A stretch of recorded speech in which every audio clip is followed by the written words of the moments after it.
Good evening, ladies and gentlemen. We're going to go ahead and call this regularly scheduled August 28th Commission meeting to order. Before I ask for an approval of the agenda, I do have one small request. Can we move item 9? Item 9 under agenda items. This is the Master Joint Project Agreement with the Florida Department of Transportation up to number 2 behind the two-way pairs. Am I on? I don't know. Can y'all hear me all right, or is it? We're turning it up. Okay. FDOT has been great partners, and we want to make sure we get them home before the hurricane hits. Also, while we've got folks watching at home, don't panic, but prepare. Now is the time to prepare. That's the only change that I have. With that, I will ask for. I have a motion from Commissioner Martin, a second from Commissioner Mazon. I should note that Commissioner Coleman will be absent tonight. Do I have any questions on the motion on the floor from the dais? Public comments or questions on the motion on the floor? Janine? I'm sorry, did you say item 12? I said we're moving item 9 to new number 2. And you didn't say the adding item 12? Oh, I'm sorry. Yes, no note on that. We still can't hear, so can... Hello? Now? Hey, we're just going to start all over again until we get this where people can hear. Hey, that's whoever you're listening to has a great voice, Bruce. That's a wonderful voice. I think you should play that video louder. Nothing. I had no idea that was me. I just was attracted to that voice. I tell you, I'm just ad-libbing here, trying to see when the mic's going to turn on. Does anybody else have their mic that's causing it? Is his on? Did y'all hear him? Oh, there we go. Now we're cooking with butter. Okay, so I'm going to start all over so that the record can hear us. I have asked to move item 9 to new item 2, and I do also want to put new item 12, which is a resolution 2023-54 declaring a local state of emergency for the city of Newberry. Make sure that that is also a last-minute change as the hurricane is approaching. So I have a motion from Commissioner Martin, a second from Commissioner Mazon. I did notice the absence of Commissioner Coleman tonight. No comments or questions from the dais on the motion on the floor? Public comments or questions on the motion on the floor? Hearing none, all those in favor signify by saying aye. Aye. Motion passes unanimously. I do not see Pastor Rocky McKinley from DCC. I think we have a pastor in the house. We do have a pastor in the house. Or someone from DCC. We want to fill in. Pastor Lowry, can you take off one hat? Put on another hat. Ladies and gentlemen, if you would rise for the saying of the invocation and remain standing for the Pledge of Allegiance.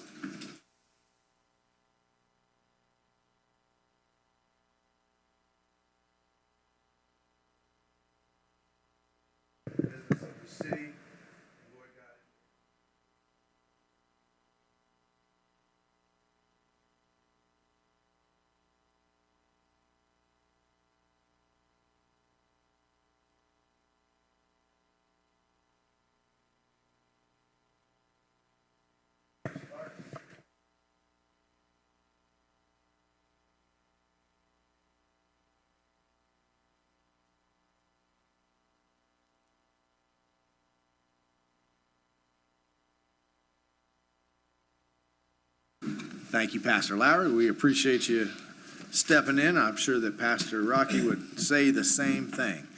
Okay, so that takes us to presentations. Are we going to introduce Mr. Tyler here, or he's just going to come on up? All right, man who needs no introduction. Come on down and tell us about a much anticipated and excited project for our community.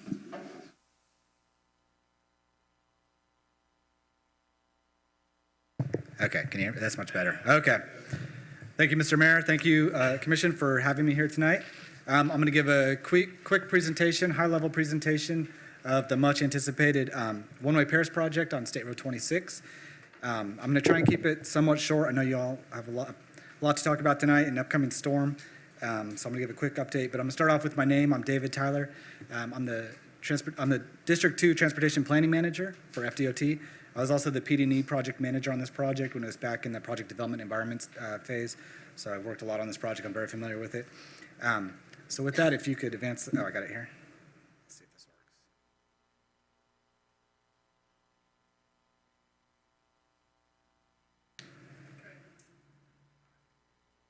works. Okay. Thank you, whoever did that, if that was me. Okay, so just a quick recap of the project, and again, I'm sure you're very familiar with this. Here's a shot of the build alternative, and on here we should have highlighted. Let's see here. This is going to advance. Yeah, sorry.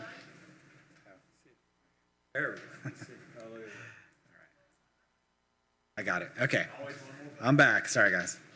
So the eastbound direction you'll see is highlighted in green. That's existing State Road 26.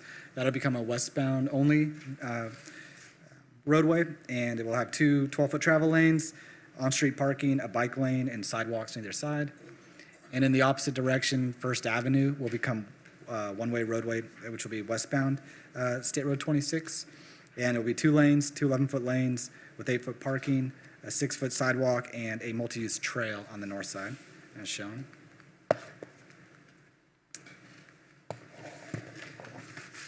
To talk about some of the improvements, we're looking to improve the US 41 intersection operations, where they intersect with State Road 26 and Northwest First Avenue by installing traffic signals.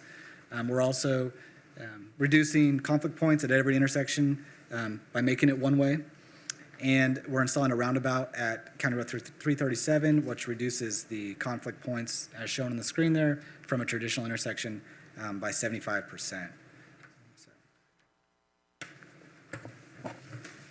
And walking along, some more of the improvements. We're reducing with this project the parked car crashes incidents along the corridor. We're also installing the sidewalk and trails on both sides of State Road 26 and Northwest First Avenue, the trail being on what's today Northwest First Avenue, the north side. And then bike lanes on both State Road 26 and Northwest First Avenue as well. Again, a real complete streets type of project. And moving forward, to kind of talk about some of the meetings we've held on this project and the status, the progress. We wrapped up our final public hearing in April of 2019, and then we closed out the PD&E shortly after that. The design phase began in July of 2020.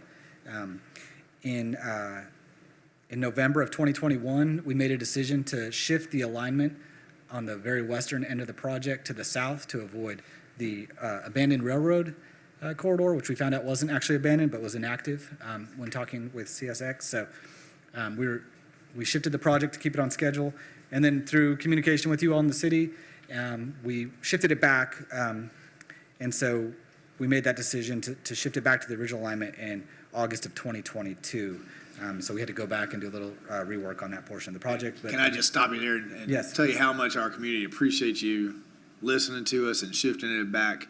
That means a lot to us that you would hear those concerns and take that back to your team. So thank you for doing that. No, we appreciate that feedback. And honestly, I'll echo that. We at the department have very much felt a very strong community presence with this project and a lot of feedback from you all. And I think that ultimately will help us deliver a project that, well beyond our time here will serve this community. And we appreciate your vision in helping us deliver that project. So absolutely appreciate that.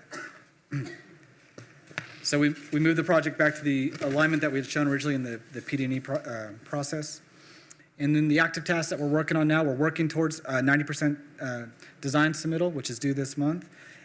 Again, this week, so hopefully the hurricane won't delay that too much. We are still in right-of-way acquisition. It's in progress, and we're working very closely with the city on the utility design phase, which we're moving into now, which is part of one of the agenda items on today's agenda. And so we're working on the utility work by highway contractor work and the city of Newberry's utility needs through this corridor to accommodate this project. Now I'm going to talk about some of the project amenities that this project is offering. This is State Road 26 in the eastbound direction existing that we're converting to one-way. We're providing on-street parking, buffered bike lanes, 7-foot wide, and sidewalks on both sides of the roadway. And this is Northwest First Avenue, which will become State Road 26 westbound. Again, could you take that microphone and maybe put it up on the ledge, just so that folks in the back can hear you a little bit clearer? Yeah, no, I will just crouch a bit. Sometimes it's kind of tough. So this is Northwest First Avenue, which will become State Road 26 westbound. Again, we're installing the multi-use trail on the north side, as shown in this typical section. We'll have 11-foot travel lanes, and a sidewalk on the south with on-street parking on the south as well.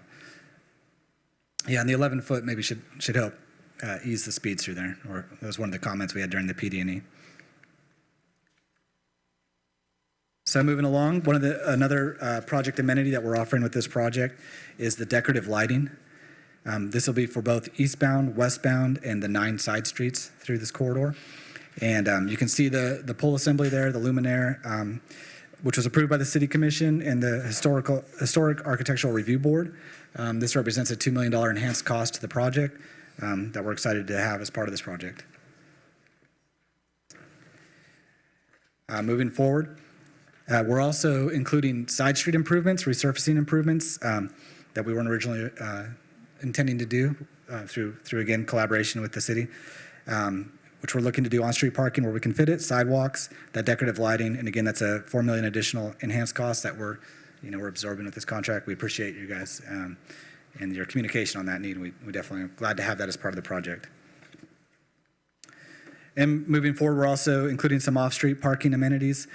We have two proposed parking lot improvements, one on State Road 26 in the eastbound direction across from City Hall, as shown on the screen, and then one at Northwest 1st Avenue and 252nd Street, also shown on the screen.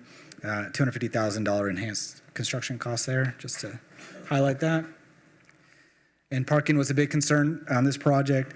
So showing the new parking lots, the on-street parking that we're doing on the side streets, and, oops, sorry, a little too heavy there. 172 proposed parking spaces with a net additional of 39 from what's out there today. So. And then pedestrian safety. So this came up a lot during the PD&E and through the project design. Crosswalks, we're matching the existing locations at State Road 45, 254th Street, and 255th Street. We're adding a new location at Seaboard Drive, and we're including as part of this overhead mast arm flashing beacons to really accentuate the crossings. And the school zone crossing at 255th Street, we're matching the existing limits, but we're extending it a little bit to the north, to Northwest 1st Avenue, the limits of that school zone. And we'll also be installing the mast arm school zone flashing beacon there. And also at the request, we're doing the golf cart crossing at 260th Street at the request of the city. So we've got that included in the project as well. And the multi-use trail along Northwest 1st Avenue. So.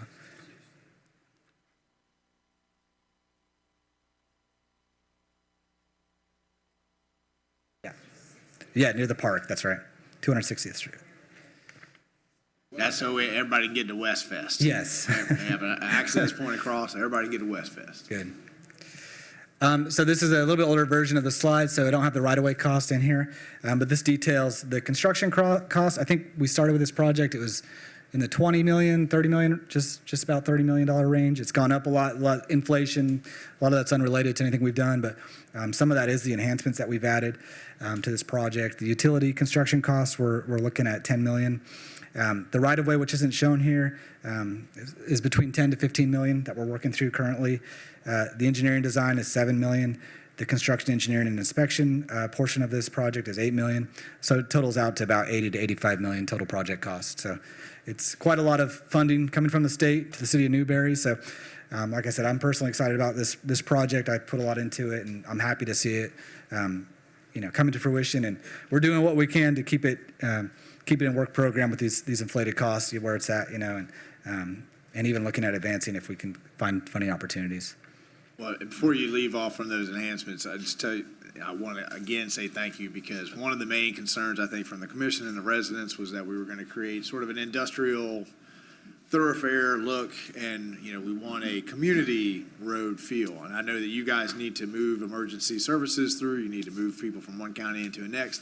And I think that you guys have just been amazing partners in trying to meet in the middle. So our businesses were worried about losing the parking. You addressed that. Our neighborhoods were worried about losing that neighborhood feel of a road. You guys are doing the best you can to address that. And you put your money where your mouth is. So again, I remember sitting with the HARB and the P&Z, picking out those designs, and just knowing that you guys were partners with us so that we could have a more attractive thoroughfare through town. And I appreciate, we've had a lot of back and forth with Mike and his team, and they've been really great to work with. There's some communities that are real adversarial, and there are other communities that really are making very logical requests and trying to get them fit into a project that's already coming through here, get economy of scale with the contractor that's already mobilized. And a lot of these improvements made sense. We're happy to include them. We definitely value this partnership. We want this to, we're trying to meet regional needs, but ultimately you guys live with this day in and day out after we're coming on. So we want this to be something that fits the vision of Newberry. And I think you as a city commission and the mayor and Mike New have been very active and very clear in delineating what that vision looks like ultimately for us, which has given us a good target to go after. So we appreciate that. Definitely, it's definitely reciprocated on our end. All right, so moving forward, utility construction. So this kind of lays out the different utility work that's going on in the project that was being proposed, and these are preliminary design. There's preliminary estimates at this point, but the water and sewer utility work by highway contractor agreement, which will cover water main crossings, miscellaneous adjustments, lift station number 9 relocation, and miscellaneous sanitary line adjustments. We also have the electrical system, which we're looking to relocate the overhead electric to Northwest 3rd Avenue, which is a $5 million compensable cost. And then the separate Newberry water sewer system, First Avenue water main construction and lift station number 10 construction, which is the non-compensable work on this project, which comes into $2 million that we try to get compensable, but that we just couldn't get that one justified. But so that kind of breaks down where that $10 million utility cost comes in. Well, and I don't want to sound like a broken record here thanking you, but we were looking at a non-compensatable number that was significantly higher than that. So $3 million is still a lot, but that's within the wheelhouse. I don't see Jamie in here, but Mike, please pass along the commission's gratitude about that quick and hard work to get that down to a number that our community has a much better likelihood of being able to absorb. So once again, thank you. Yeah, and I'm going to advocate again for Jamie and Mike. You have some very well-qualified people, especially when talking about utility work right here in Newberry, and I think that really helps us in getting that justification approved for compensable, non-compensable, and working these numbers to be more reasonable that we can hopefully work with you all on. So, I was doing good in here. So. All right, moving forward. I wanted to provide a roadmap, kind of where we're going, just to lay out the dates. So we're looking at the First Avenue water main construction being complete March of 2026. We're looking to move the overhead electric in August of 2026. We're looking to certify the right-of-way in October of 2026 and hope to let this project in January, February, March of 2027 with the notice to proceed in July of 2027. The construction we have has 3 years. And then we're hoping to follow up, potentially with a landscaping project with our, we have set aside for landscaping. So hopefully that would be an opportunity to follow back up with some landscaping along these state highways, hopefully. So basically let means release for construction. The plans are complete. We're sending them out. We're getting a contractor on board and we're going to construction. So that's an internal term for sure. That's the construction letting, so. And so that's all I have, just a high level. I brought a bunch of members from our team. I brought Clint, who's he's the design engineer of record. I also brought our utility coordinators in case you had any specific questions related to the utility work or the agreement that you're being presented today, and the project manager as well for the design side. But got the whole team. Questions from the dais. I would just like to say, I ain't got no questions because y'all are the pros at this. I would just like to say thank you for this whole team and working with our staff and bringing some of these things to light that give us a shot in the head and then the price comes down. So thank y'all. At one point we go, wow. But no, appreciate the whole team and what y'all do.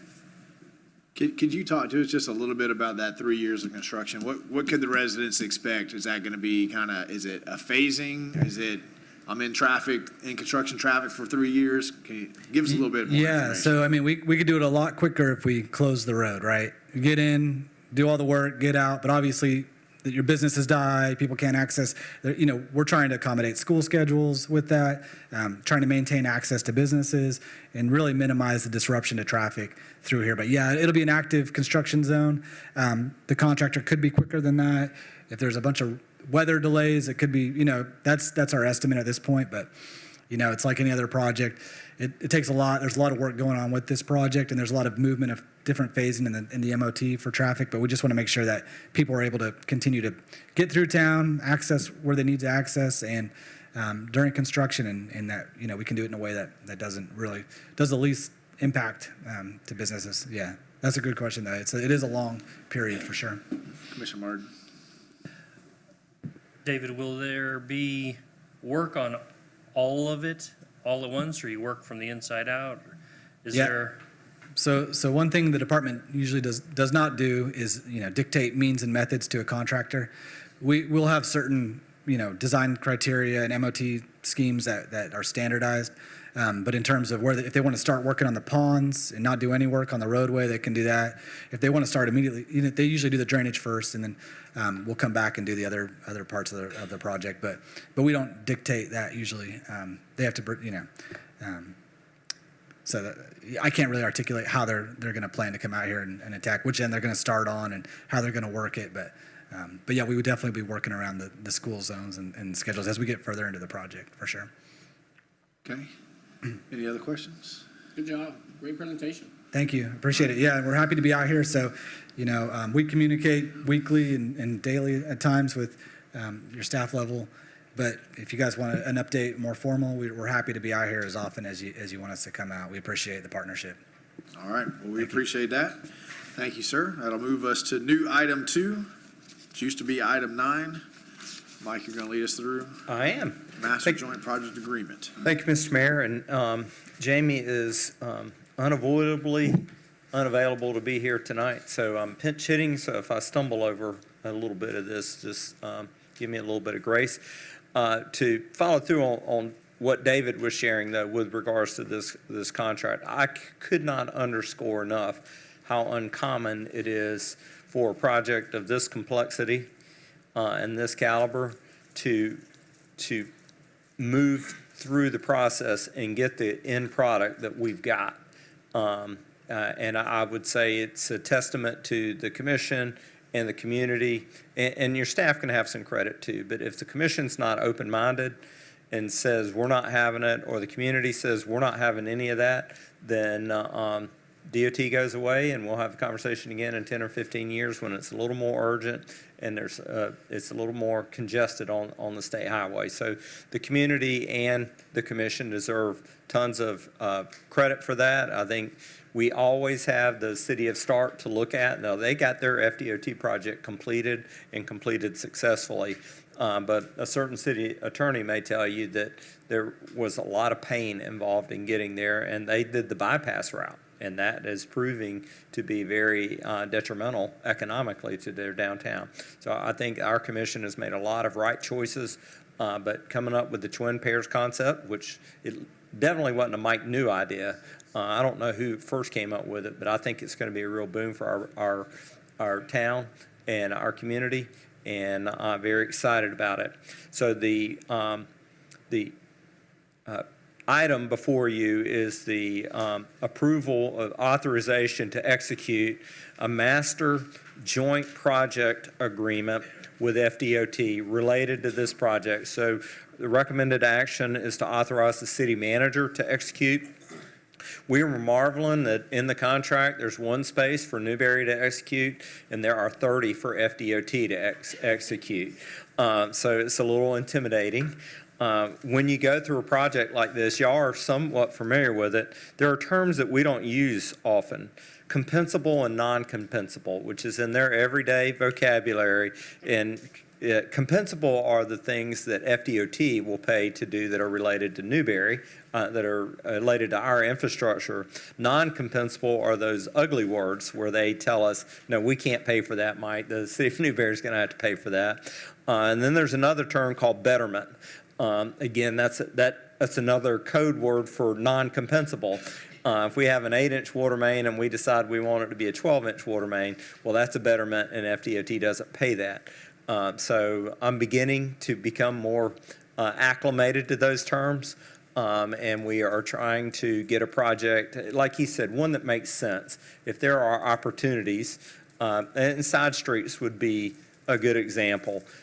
our community wants those side street. Our commission's been asking about them, and what better time to build the ladder streets, the connector streets, for economies of scale perspective than when DOT is rebuilding State Road 26 and Northwest First Avenue.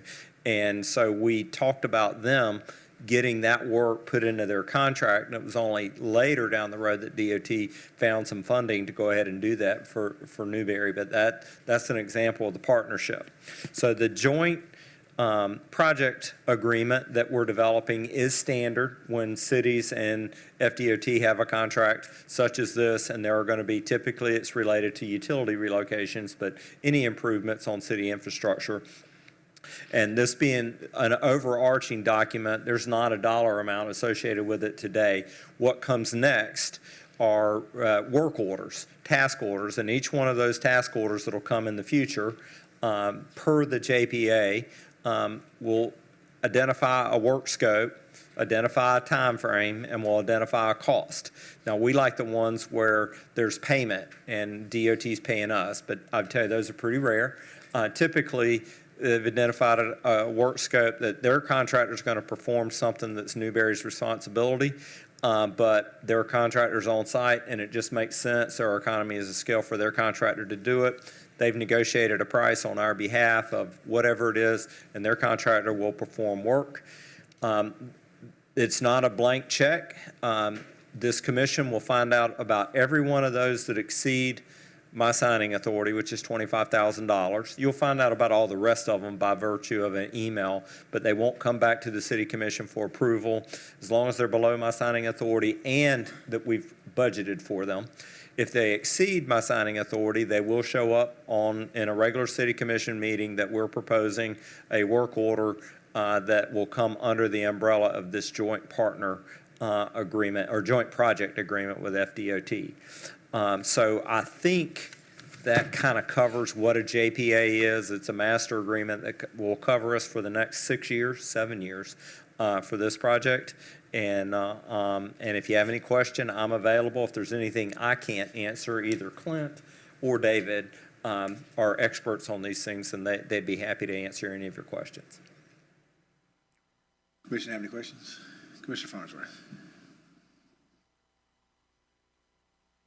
I was kind of curious with this agreement if the state has totally funded this project, and if they're like a couple of years down the road, they decided that, oh, we need to move some of that funding out of this project to another project, are they able to do that, or is this pretty much set in stone?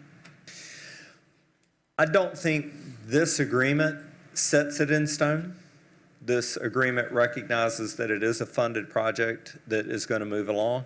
In terms of how set in stone the project is to moving with construction, I think that David is great to answer that. Mr. Tyler. Wish I hadn't grabbed him in. But yeah, to Mike's point, this project is fully funded in our work program currently. So we're at 90% plans almost. So there shouldn't be a big scope change at this point. I don't foresee one. And I would say this is pretty far below their level, but our legislative representatives in Tallahassee consider this is the solution for right now anyway to move people through. So I think, as high as you go, everybody says this is the right answer for this moment.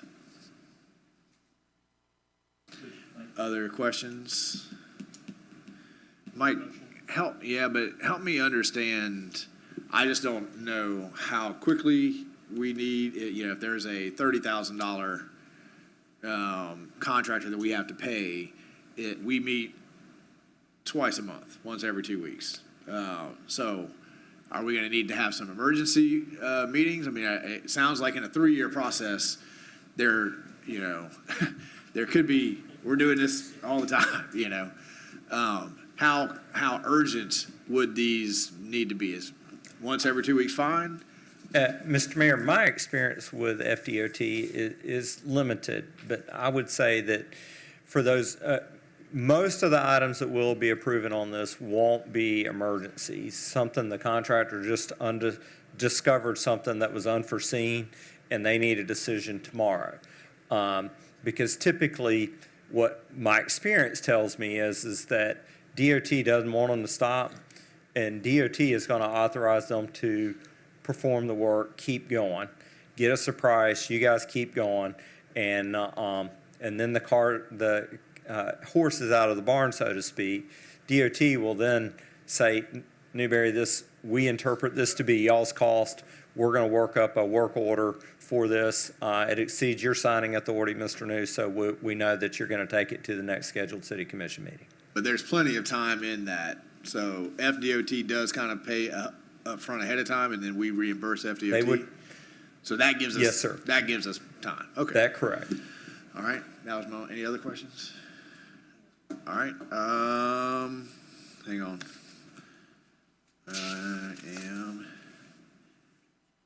Mr. Attorney, what do we need to, do we have to read anything in, or we just have a motion to authorize the city manager to execute the master JPA? Your motion. Okay. I have a motion from Commissioner Clark, a second from Commissioner Barton. Any comments, questions on the floor from the dais? Public comments or questions on the motion on the floor? Entering into a agreement to work with FDOT on this project. Seeing no public comment, all those in favor signify by saying aye. Aye. Motion passes unanimously. Thank you so much. Thank you, sir. We are on new item 3, which is an update on funded state small matching grants for historic resources survey. Jean Paul, you're up. Thank you, Mr. Mayor. John Paul Perez with the Planning and Economic Development Department. I'm just going to give a brief introduction to our contractor selected for the Historic Resource Survey. The Historic Resource Survey is essentially an inventory of structures within the historic district. JMT is the contractor that was selected through the bid process. The project was funded through a small matching grant because the city is a CLG, a certified local government. We do not need to match those, so this is entirely funded by the state. And Christine Leggio is the senior architectural historian with JMT, and with us today is Elizabeth Price, who will be giving you a presentation. She's the architectural historian that worked on the update to the project. One of the qualifications, I just wanted to point this out because it's pretty relevant. There's programs and funding out there for disaster mitigation in historic districts. One thing that they specialize in, not something that we've selected at the moment, but we'll be looking into opportunities to provide assistance for disaster mitigation for the historical homes. As the Commission is aware and the Historical Architectural Review Board is aware, dealing with historic homes can be a cost burden for some of the homeowners. So this is something we're actively looking into just to make sure the city is prepared to deal with disasters. And with that, I'm going to turn it over to Elizabeth Price. Thank you, guys. Welcome. Hi, thank you. I'm Elizabeth Price. As he just said, I'm an architectural historian with JMT. It's so nice to be here with you guys. Tonight, I'm going to go over the findings from the survey and recommendations. So we conducted fieldwork on July 11th and 12th. We were requested to resurvey the Dudley Farm Historic State Park, Davis Cemetery, and 25479 West Newberry Road. We were not able to survey those, but we did survey 120 resources total. 80 of those are within the historic district and 40 are newly identified historic resources. We did update or create FMSF forms for those surveyed resources. So the City of Newberry Historic District has been on the National Register of Historic Places since 1987. It is an intact commercial district and residential neighborhood that's been relatively unaffected by new development. It's representative of early 20th century architecture in Florida, and many of the buildings that contribute to the historic district were constructed in the early 1900s and are still here today. Most of the resources are classified as frame or masonry vernacular, and many resources feature characteristics from more formal styles of architecture. And most of the resources are residential or commercial, although there is a church, a municipal, utility, and institutional buildings also within the district. Of the resources within the district, 15 of those have been demolished since it was listed in 1987, and 4 of those have been demolished since the most recent survey in 2011. Those are 25647 Northwest 1st Avenue, 90 Northwest 255th Street, and 25370 and 25739 West Newberry Road. So throughout the district, we did find material alterations and additions along with those demolitions, but that's pretty normal when houses have been here for, or buildings have been here for that long. Alterations include the installation of new metal roofs, vinyl siding, vinyl windows, new doors, things like that. Everything that we noticed was noted on FMS forms, and despite the alterations or additions, the historic district does retain its historic integrity. So we weren't able to survey those 3 requested resources. The Dudley Farm Historic State Park received National Historic Landmark status pretty recently, and to get that status, you have to go through a pretty extensive documentation and evaluation process, so we didn't feel like it was necessary. Davis Cemetery and 23479 West Newberry Road were not visible from the public right-of-way during field work, and were not allowed to go on private property. Additionally, historic resources are distributed across most of Newberry. There are historic resources in more rural areas of the city, but we did not include those in our survey due to a lack of access and visibility. So through our preliminary research and field work, we found that most of the architecturally and historically significant buildings have already been surveyed and already have an FMSF form. So with that, the surveyed resources represent local vernacular architecture and the slow development of Newberry after the 1950s. Most of the buildings were frame vernacular or masonry vernacular, although ranch-style buildings were also represented in the survey. Most of the newly identified resources are residential in nature, although 2 of them were commercial, and most were constructed in the 1970s. There's a handful from the 50s, a couple from the 60s and 40s, and 1 from 1917. So after phosphate was found in the western part of the county in the late 1800s, the city of Newberry quickly became a booming phosphate and railroad town, and many of the buildings that contribute to the district were constructed at that time. It's our opinion that the historic district does remain eligible for listing in the National Register, regardless of any material alterations, additions, or demolition thus far. The district does retain integrity of location, design, setting, and is able to communicate its historic association. Those are things that make it eligible to be listed on the National Register. However, no individually eligible properties were identified as part of the survey, other than those that have already been identified. The newly identified resources are ubiquitous housing types and styles, which can be found locally and nationally, and none of those resources possess the characteristics necessary to be considered eligible.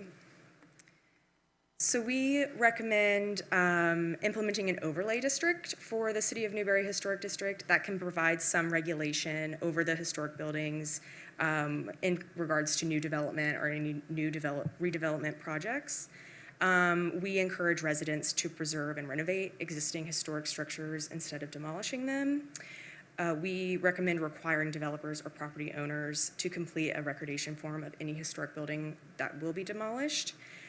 We also recommend you guys to consider implementing preservation incentives. There is an ad valorem tax exemption for Florida. I think Tampa, Orlando, and St. Augustine use that tax exemption program. And we also recommend further survey and research relating to the agricultural and rural parts of the city to gain a better understanding of that history. Questions? Commissioner Martin. What is FMSF? Florida Master Site File. It's where, so for each resource that we surveyed, we had to fill out a form that says where it is, a description of it, if it has an outbuilding, just what the resource is like, basically, and that is held by the State Historic Preservation Office, and the FMSF is what they call it. Yeah.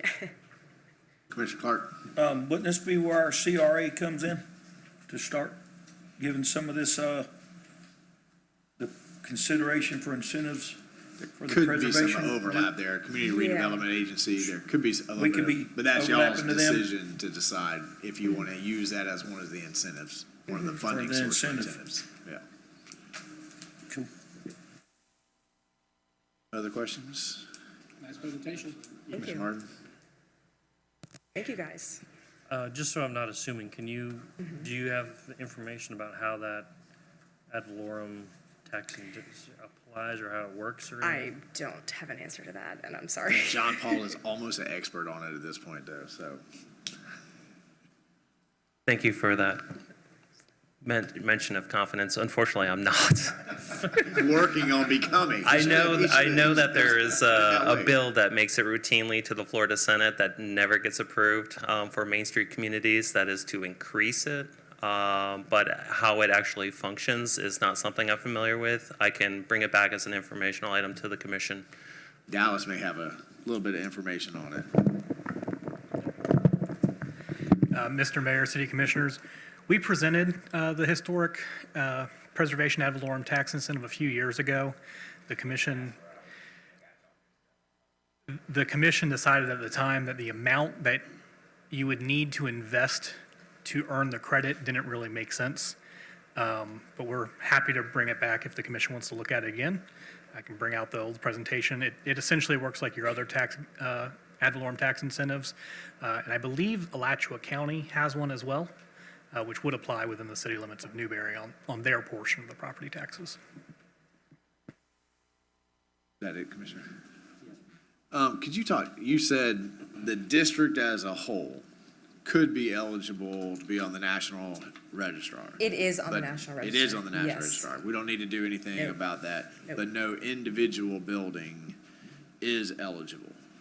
None of the newly surveyed resources that we identified are eligible, correct? Okay. And the fact that the district as a whole is on the National Registrar, does that open any grant possibilities? What's the benefit of being there? Yeah, it does.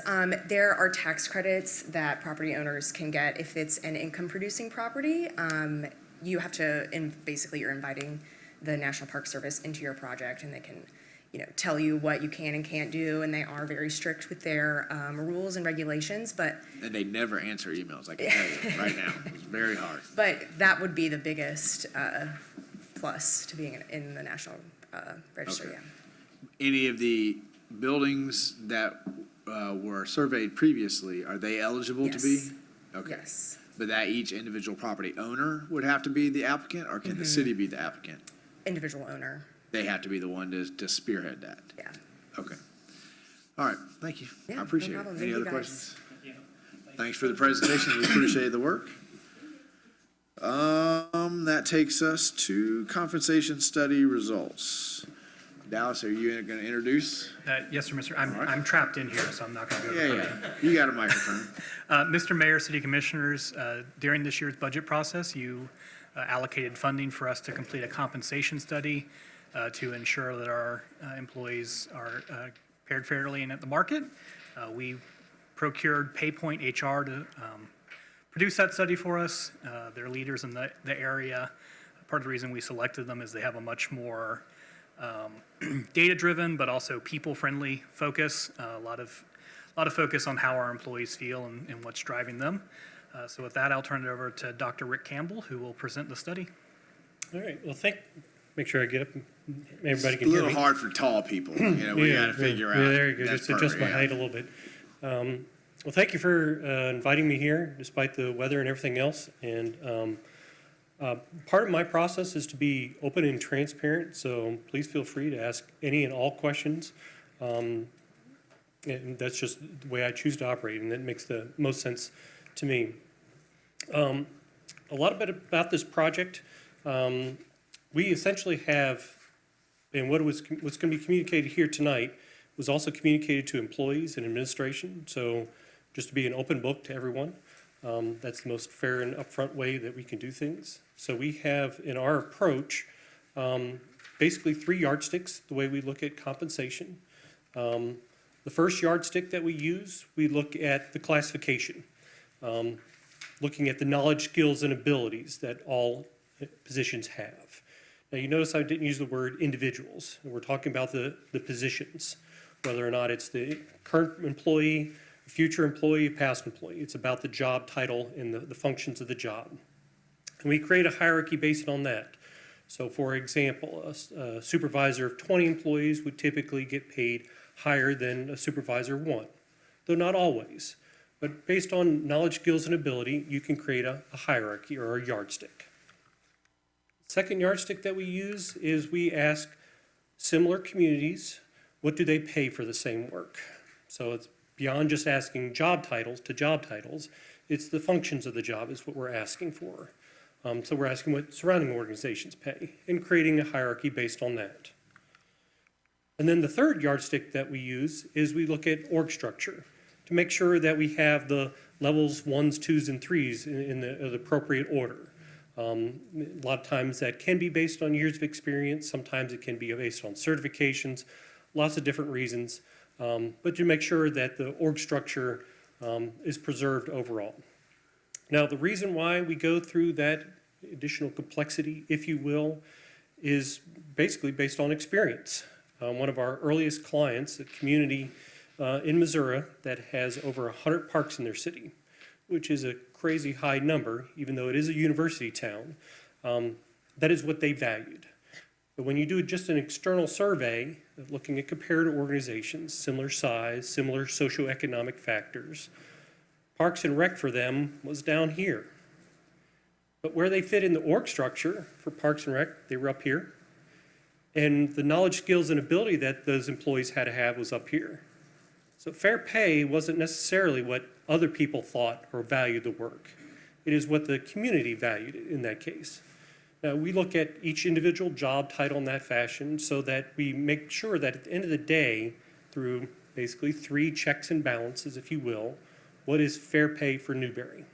So that's why we go through, the complexity to make sure what we have at the end of the day is right and fair for everyone.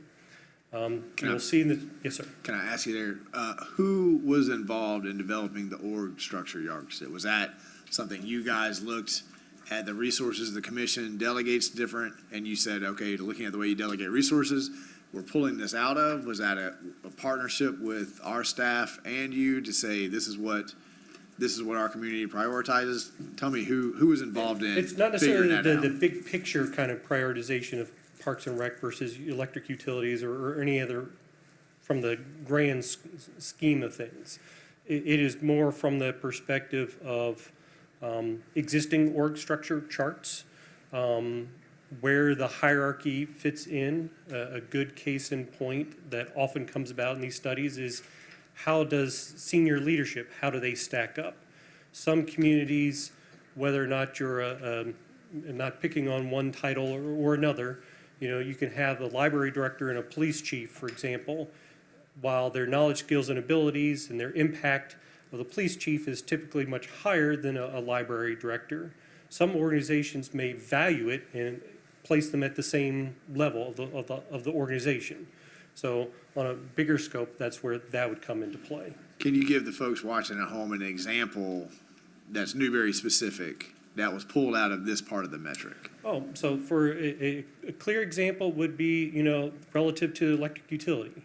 The hierarchy there, and being in this business for a number of years, some communities will have a line worker.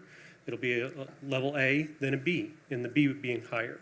Other times it goes 1, 2, 3, 4. Sometimes it's 4, 3, 2, 1. Sometimes it's A and B, and it can be a mixture from one community to another on how they value things.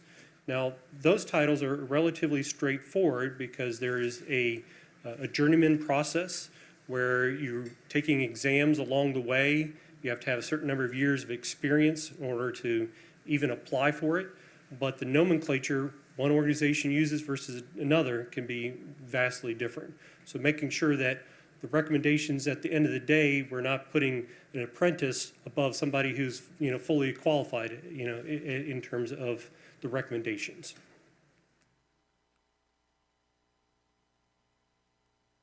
Now, the final steps in this, and what part of our process is to, since all the data that's being collected is unique to Newberry, it makes sense for us to transfer all the technology that's developed because it makes the most sense.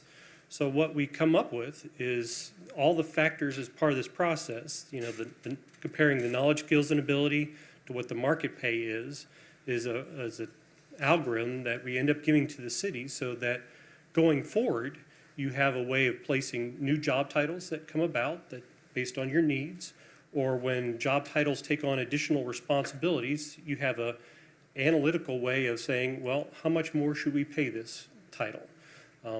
Because it's already been created by the input of employees, by the input of, you know, other organizations that are similar. So it just makes sense, and that is kind of one of the processes that we leave at the end of the day. Now, in terms of comparators, there's multiple ways of doing this. The one that we start off with is we basically draw a circle around Newberry and find all the places and look at the socioeconomic factors of all those communities in that circle. Based on geography, if you have enough comparators, you know, you can be done at that point. But in this case, the number of comparators is not so large. So what we ended up doing is taking a second step and then looked throughout the state and found communities that were similar in size, similar cost of living, similar labor force participation rate, median household income, housing price, and unemployment rate. And then made the comparison relative to Newberry. So were they similar?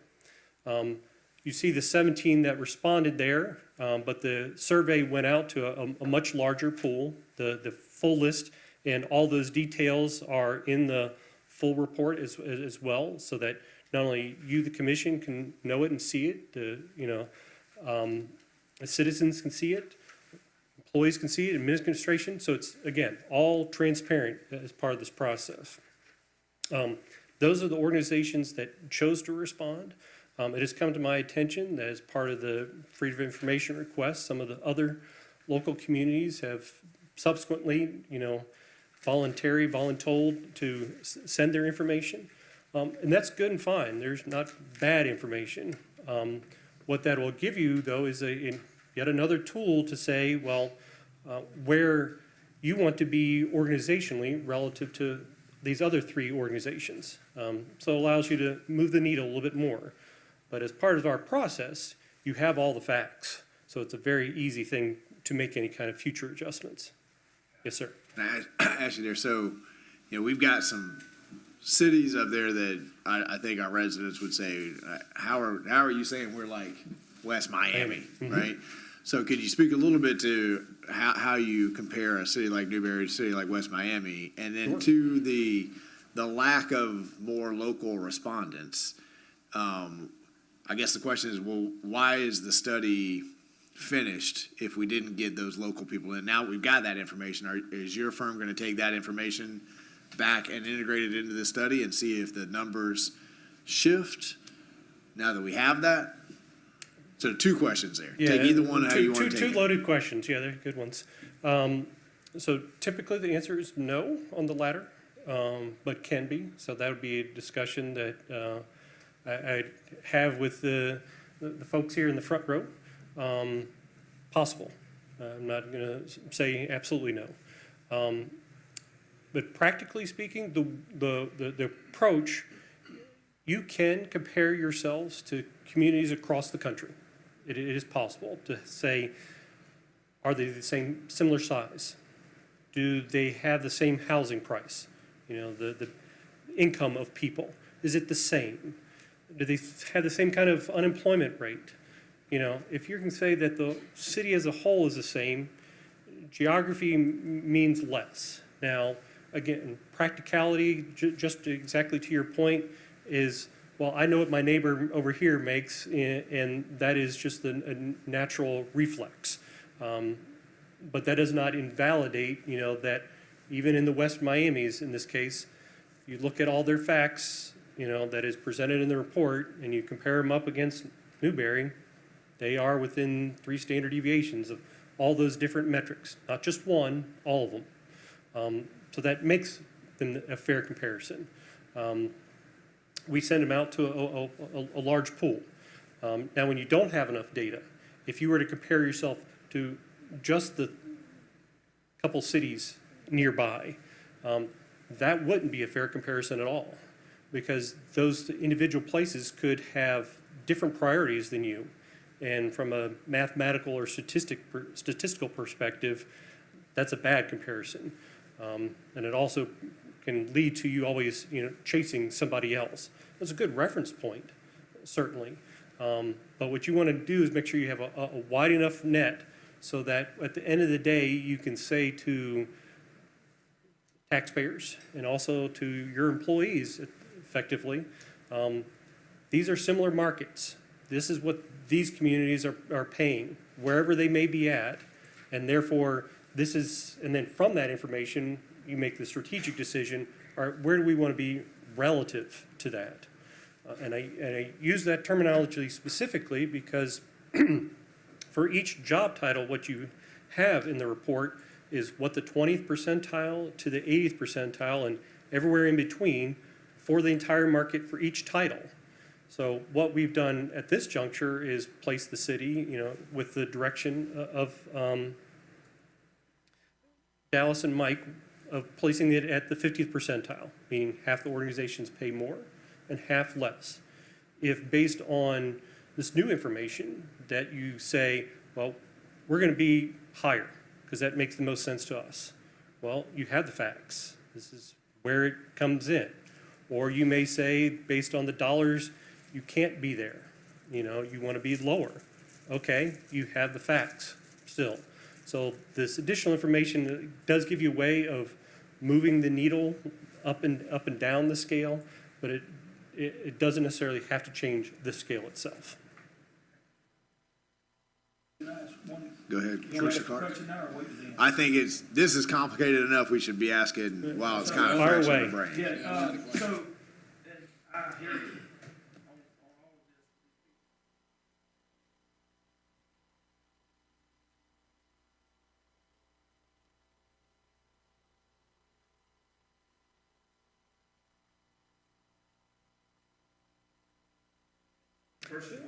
It's not the budget, no.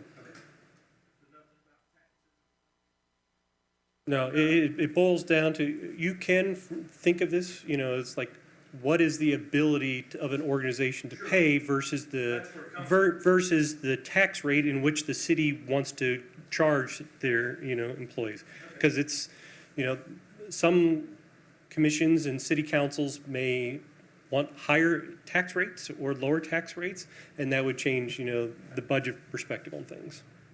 That was part of the organizational chart, or that's not part of the metric? That's not part of it. Are all, I've been to ask this question, you have 3 yardsticks. Correct. Are they all 33, 33, 33? Is one metric valued, weighted They more? are statistically correlated.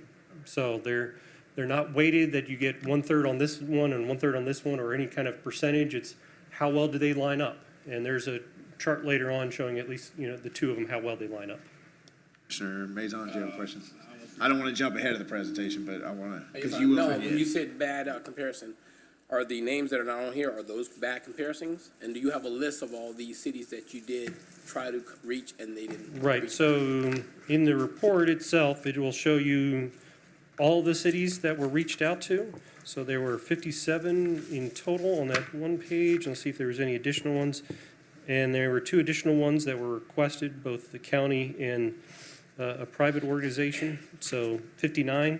There were, out of those 59, and I'm on page 8 of the report, the ones that are highlighted in red are showing for one reason or another that they are not similar and were not good recommendations. So based on our analysis saying, let's not pull these places. A good case in point, we'll pick an easy one, Longboat Key, for example. The median housing price there is $756,000 versus, Newberry, which is not $756,000. Could you compare yourselves?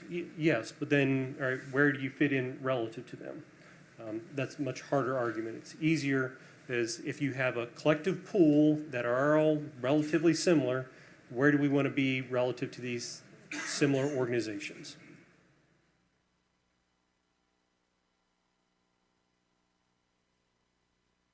I'm not going to make my 15 minutes, I can tell you that. This is important. No, it's all good. So that's kind of the background, and once we selected the comparators, we don't go back and, cherry pick at the end of the day. We let the facts speak for themselves. And then the very last step is, where does the commission and administration want to be, relative to the market? Whether at the middle of the market, better than the middle, lower than the middle, whatever the case may be. Rather than saying, well, this organization came in and they're much higher in these 5 job titles, so we don't want them because of that. Or these places, and the other side of the danger is artificially picking poor locations to artificially drive down what the wages are. We want to make sure, again, to be an above board and transparent to all parties, not only taxpayers, but also employees, so that they can believe these are just facts. And that's in part the advantage of having it come from a third party is I have no vested interest in this other than to do the best job I can. And this was communicated to employees, day one, so that everybody can believe it and make intelligent decisions as adults based on just facts. So one of the things after we get through this process that we typically go through is to look at where you currently are at. Is there any kind of red flags that are showing up? In this case, not a lot, which is a very good statement. You don't have a concentration of employees at the very bottom end or the very top end, suggesting that you would have a lot of turnover or not a lot of advancement or people, maxed out and, being stuck in their jobs. That's a good thing. That doesn't often happen. So on the baseline, where you're at now, in terms of compensation, overall, pretty good. Now, as I mentioned, one of those 3 yardsticks that we use is understanding or the knowledge, skills, and abilities of every job. We go about finding that information out, not only by reading job descriptions, but also asking employees to tell us about what you do. Because there can be a lag between what an employee does and what's actually on the job description. And we want to make sure we're capturing all of what everyone's doing. Now, there's a checks and balance as part of this process. We are not, and this was communicated to them as well, that supervisors did get a chance to weigh in on all the titles that they supervise to make sure that, for the most part, employees were getting credit for the things they do. Because oftentimes, in the years that I've been doing this, employees tend to be very modest and don't state everything they do. But I'm also not ignorant, and sometimes they do overstate. And it was also communicated to them that if you strongly agree and you do everything, that's factually not true. And that's a gross overstatement, and I can't use your results. Again, full upfront, transparency at the beginning. That helps us get a better understanding of the jobs and the different aspects, the knowledge, skills, and abilities required for them. And as I was talking to before, versus the weighting of the different yardsticks, we don't do that. We look at all the different data sets independently and see how well do they statistically correlate. So what you have here is on the x-axis there is the knowledge, skills, and ability score. And on the y-axis, you have basically the external market, what they're paying for positions. And they correlate extremely well. That's where the tool comes into play, later on, that if you can answer the same questions, understand the knowledge, skills, and ability for the job, well, you have what it equals then pay, because you have the formula that was developed as part of the process. Now, as I mentioned, where we started off with, what pay point was directed, it was to start off with us being at the middle of the market. Again, that means half of organizations pay more, half pay less. So this is broken down not only by departments in an aggregate, but also the city as a whole. One of the things that was noted on there, the fire department, while they're the largest one that it was at the time out of alignment, that's part of the CBA negotiations, but it, again, for transparency purposes, that was also presented as well. On this next slide, it's covering every job title. So it goes from, the top to the bottom and, everywhere in between. No job title is one of the ways I've often phrased this. For me, at the end of the day, everybody's just a cell on a spreadsheet because my spreadsheets are just very large and complicated. And that's actually a very good and positive statement. It means, practically speaking, there's no bias. These are just facts.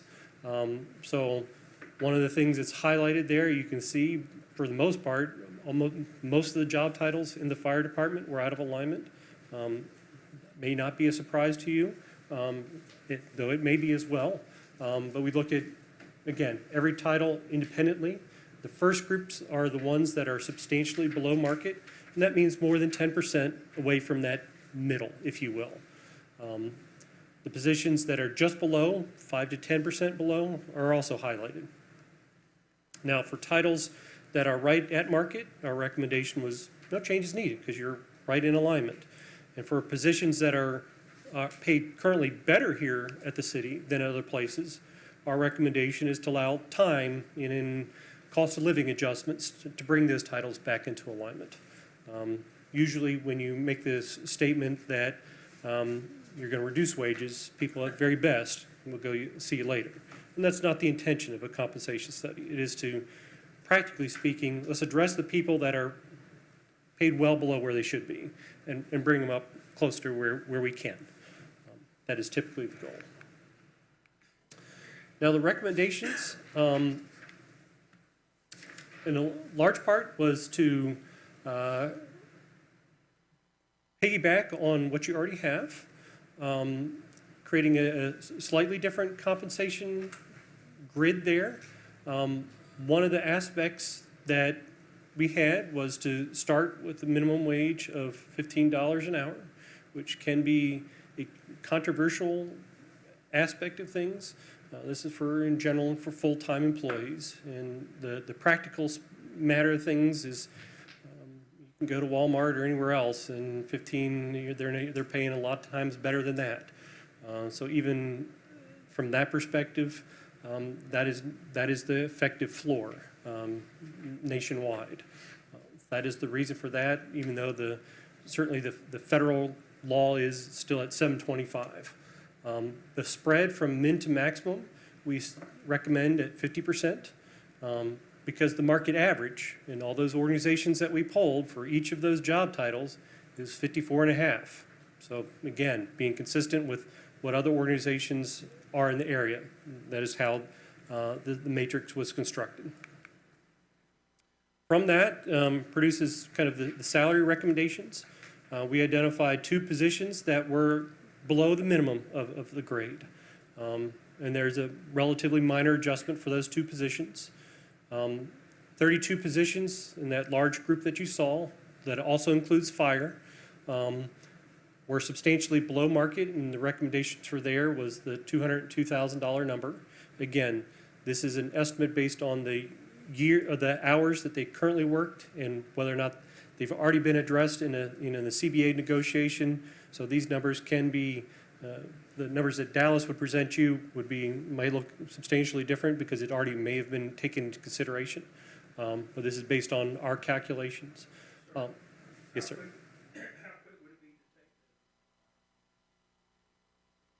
So we can see. I think that's already happened, right? The fire department's not in the numbers. Okay. Right. Including the chief? Okay. All right, gotcha. That was just a miscommunication, and when we were going through the studies before, we communicated to staff to go ahead and fix it. I guess we didn't get that message to you. We apologize. Not the firefighters, but the chief's in there. Okay, good. And then the 9 positions that are just below market at a cost of $46,000. So overall, considering the inflation that we've gone through in this past 2 years and COVID and everything else, and considering the size of your budget for compensation, you've done an excellent job of keeping pace with the market. So that's, to your credit. Minor adjustments is basically the recommendation to just be at the middle of the market. Now, if the commission chooses to be, again, better than the middle, again, that is, your choice.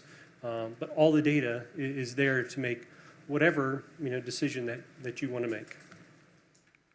And with that, that concludes my presentation, and I'm happy to answer any additional questions. Any other questions? Commissioner Farnsworth. You mentioned city's priorities several times. What's the city's priorities for like St. Augustine Beach or North Palm Beach or West Miami? In terms of the priorities, off the top of my head, I don't know. That would come about principally based on how they are compensating individual job titles. And what you would see in those cases would be very similar to like my Parks and Rec kind of example.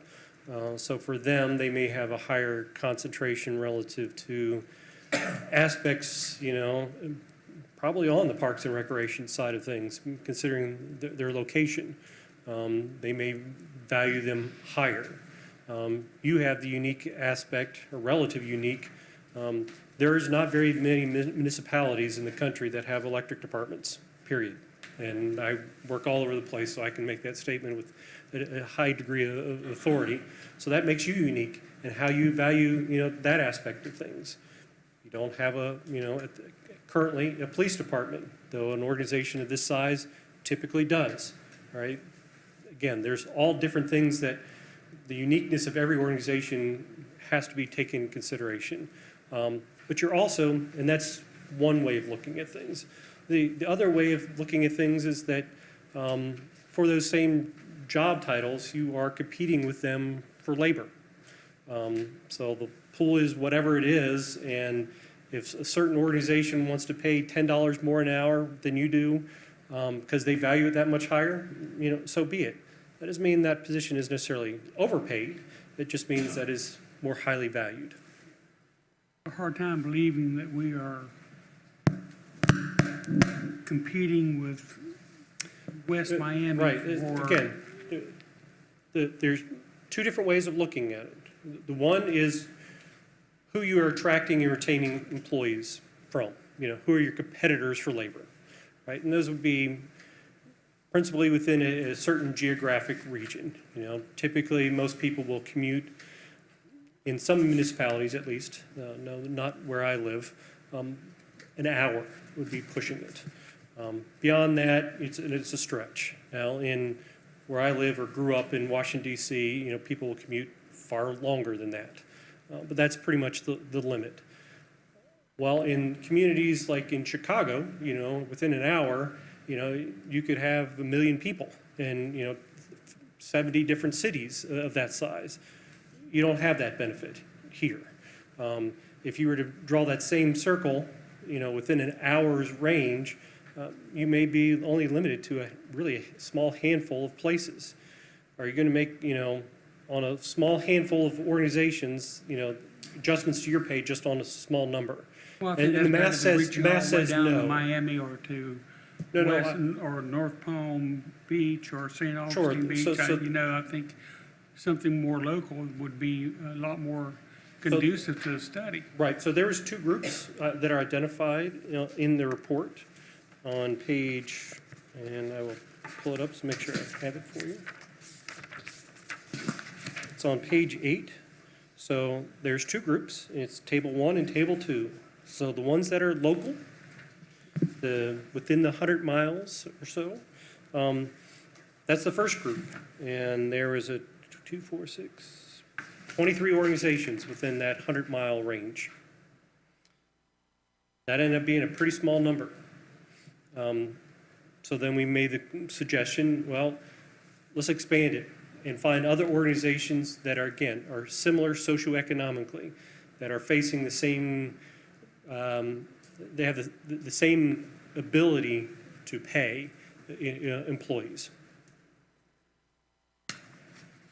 And this survey doesn't include our proposed increase in salaries to the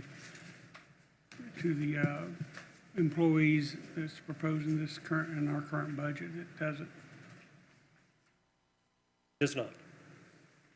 And how do you determine if an employee overstated the survey that was done?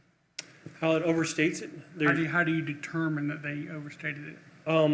mean, We have multiple checks.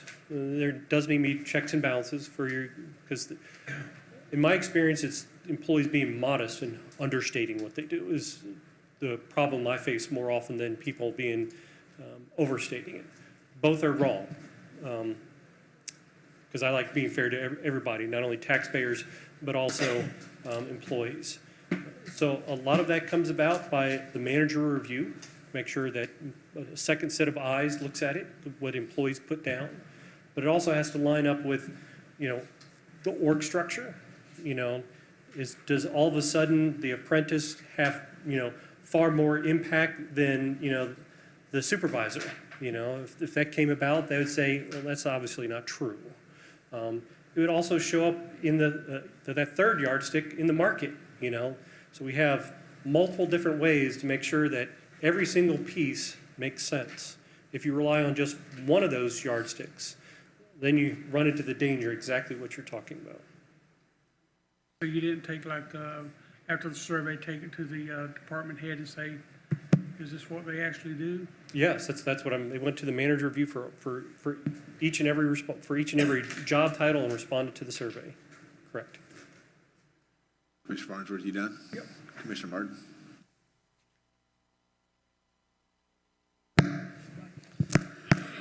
Dr. Campbell, when I'm listening to you, I'm hearing that, and I'm just kind of reflecting back to you.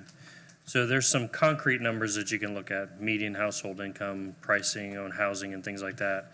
But when you start talking about what you are interpreting as the character of the community as far as how they prioritize things, you're looking at how holistically how the org charts line up, because that's an indication of hierarchy. And then are you also looking at like how much we're spending, where we're putting our money, and what we're valuing as far as what we're spending our money on, sorts of things? That would show up more on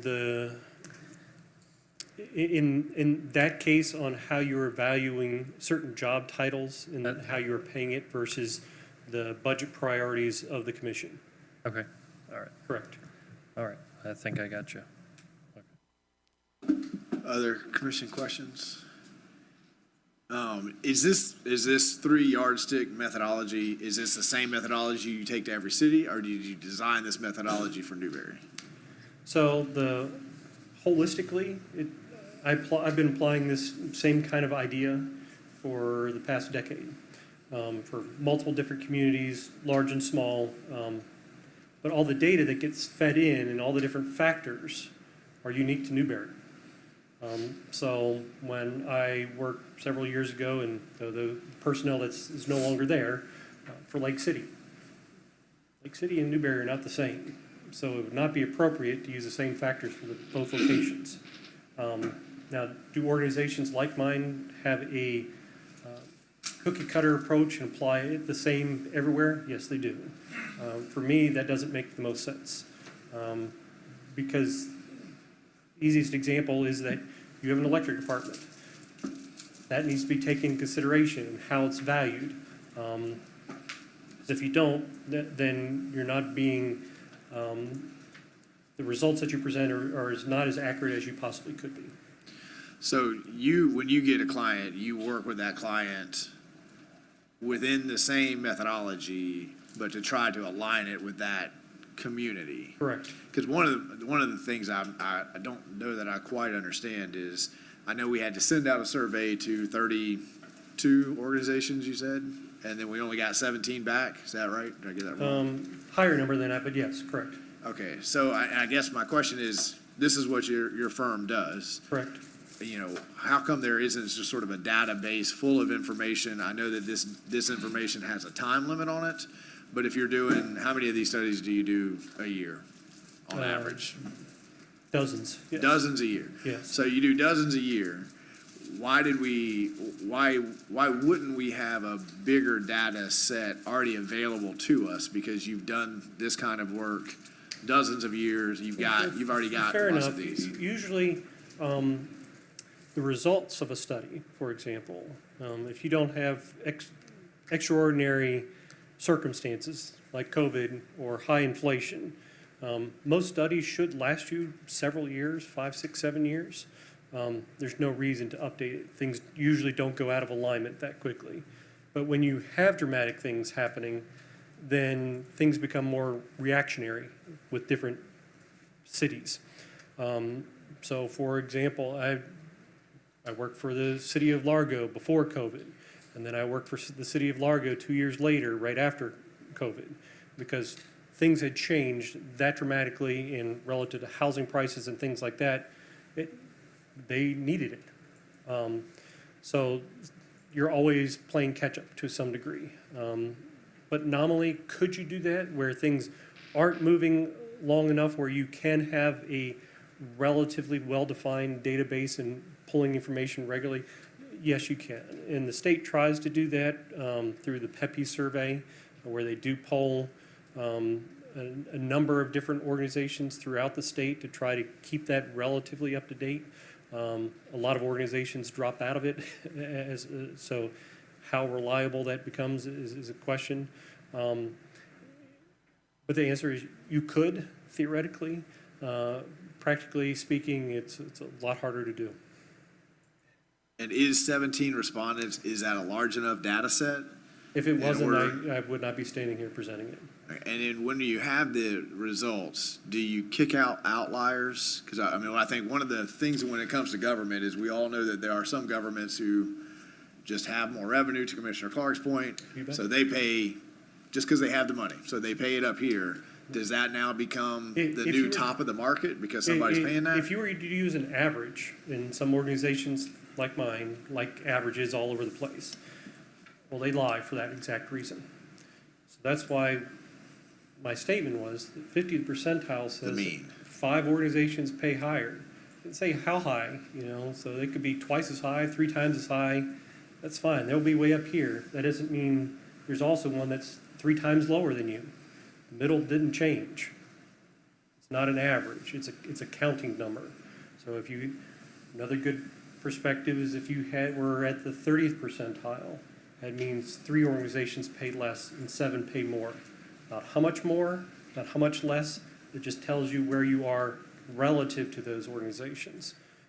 So that's why we present it in the fashion that we do, so that you have an understanding of where you are versus a false math game like an average where one of those outlier data points could skew way, way high or way, way low, both being not true. Okay. And this is my last question, I promise. So every organization, when you do the wage study, I'm assuming, has some people that are over market, some people that are under market. Correct. Is Newberry's percentage right now in line with what you see at other places? It really just depends. I mean, I have 2 clients earlier this year that were half hour apart, and you would expect, and they both thought they were, substantially underpaid. One of them was true, and one of them, well, it really was not true. And they were that close of a neighbor, so they were facing the same dynamics. It's more a reflection on really elected bodies on how close they want to keep up with the market and what their budget priorities are. You could have, a budget priority, some places, whether it's building a school or road or whatever else, and tax dollars are finite. And, setting those priorities, each organization is different. Okay. We don't need to take any action tonight. We're just receiving the presentation, but I want to make sure while we have the firm here that we understand the methodology, we understand what the report says. No one's asking you to take a vote, make a motion to accept or not accept it. We do have a budgetary implication, right, because we have money budgeted in this budget cycle to implement this. So coming soon, you guys will have to make a decision, but I also understand there's a part 2 of this presentation coming sometime, because we were able to get some cities that I think we all sort of expected to be in the study. We're able to get their numbers and just kind of hear about a more regional focus. I've heard you say sometimes that leads you astray, but I think that's kind of what we also want to know is regionally how are we doing. It could lead you astray if you're making decisions just not necessarily local. If you use on any decisions, you know, if you just look at 2 or 3 other Sure. people are doing, you know, and just following the crowd versus what makes, you know, the most sense for you. Absolutely. Mike, part 2 is forthcoming sometime, right? Okay. So any last questions, any last comments, thoughts, Commissioner Clark? One thing, I mean, this is a lot of information, good presentation, but this is a lot of information. Yep. Somebody's on, but, so like in a city, or this might be Mike or Dallas, I don't know, but, you got inflation driving stuff, you know, interest rates are going up. Yep. The inflation's hurting everybody. And let's just say in a city, we give whatever you say here, besides the fire department, 7, 8, 10%. And if you gave that, then you get we start getting our alignment. We got our COLA and we got our merits. It gets you more in line. But let's just say everything starts coming down again. Once we enact this budget, now we're way up here. Inflation comes down, interest rates comes down. What about giving bonuses to keep our employees set while we're going through tough times? Instead of an implementation that'll never come out. Right. So what we're identifying. Everybody check there. I'm on. I'm There on. should- we only I have, got green. we can handle 2 at any time. If you get 3 mics on. Right. So your overall budget priorities, I mean, that's beyond my pay scale. So, yes, sometimes they make cost of living adjustments independent of this. What we're principally identifying are the ones that are substantially out of alignment now, right? So you're already way behind. You know, making them adjustments, we're moving them from down here back to close to where they should be. And those are the ones that are principally identified. We're not making the adjustment to the whole scale and everybody and then facing that very problem that you're talking about. Yes, Mr. Mayor, I just wanted to mention, and Scott can chime in. Unfortunately, the state constitution is very strict about us giving bonuses.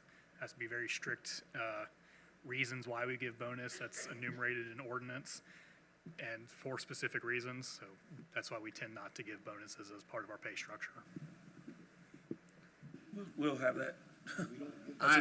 I remember when I first started, that was kind of what the commission did, was they gave bonuses. Because they couldn't figure out how to do cost of living, right? So it was here and there. State laws may have updated that. We're talking 13 years at this point. But I guess what I'm hearing is we got a wage study that's good for a certain amount of years, right? We got a commission that needs some time. Commissioner Clark says it's a lot of information. We got a part 2 that's coming up, right? We don't really need to take any action tonight. The only thing I would say, we've got to pass a budget soon. I want to make sure that staff is understanding where you guys are at, because I think that if we receive a presentation, right, and we budget to implement it, right, then I think that's sending a signal that we intend to implement this wage study, right? So I think that's what we need to give a little bit of feedback about. How much time do we need to digest? What do we want to do about this year's budget? This wage study is good for this year. You guys have up to 6% raises in the budget. I believe that some of our upper staff just received a significant budget for completing the class, right? So I guess that's what I would ask you guys to be clear to the staff, right? How much time do we need here? Do we want to take this year to digest this, ask questions here, part 2? Do we want to leave that 75 in the budget right now in case you want to implement this in the middle of the budget year? That's what I think we have. And this is really, you've done a great job, good presentation. This is really what you need to be given, and we have a budget workshop that's going to be rescheduled. We'll see. So we can all sleep on it and give that feedback then, but sometime soon, because I think a lot of it times we just have communication issues, right? So staff saying, well, we gave you the presentation, you voted yes for the budget, so that means yes, right? So we can either give that feedback tonight, we can do it at the budget workshop. Well, I just say we at least need some time to digest all this, because this is a lot of information. Well, and we do have the part 2 coming. Presented from the staff with Mike and Dallas, and I mean, I think most of you have, if not all of you, but with this presentation coming, it's great information, it's still a lot. Yep. Well, it's intended to be that all the ingredients are there so that you can see it all. It's not a just gross summary and saying, believe me and trust me. All the facts are there so that you can make, again, everybody can make intelligent decisions on facts. All right. Thank you, sir. We Thank appreciate it. Go prepare for a hurricane. Are you in the path of a hurricane or are you getting back on a plane? I'm gonna try to get on the plane. Get on a plane. Hurry up. If you can't get on, you can come hang out with us. Yeah. Give you a chainsaw and some work. I'm gonna find a way. I'm gonna just keep the rental car and keep going. All right, ladies and gentlemen, normally this happens a little bit earlier in the night, but we had a lot of presentations, so that brings us to public announcements. If you want to talk to the commission about anything that's not on the agenda, we have 2-minute public announcements. These are the more non-controversial. We have a 5-minute public announcement at the end of the night to talk about anything that's not on the agenda. If you have something a little more detailed, you might want to wait till then. Anybody want to let the commission know anything right now?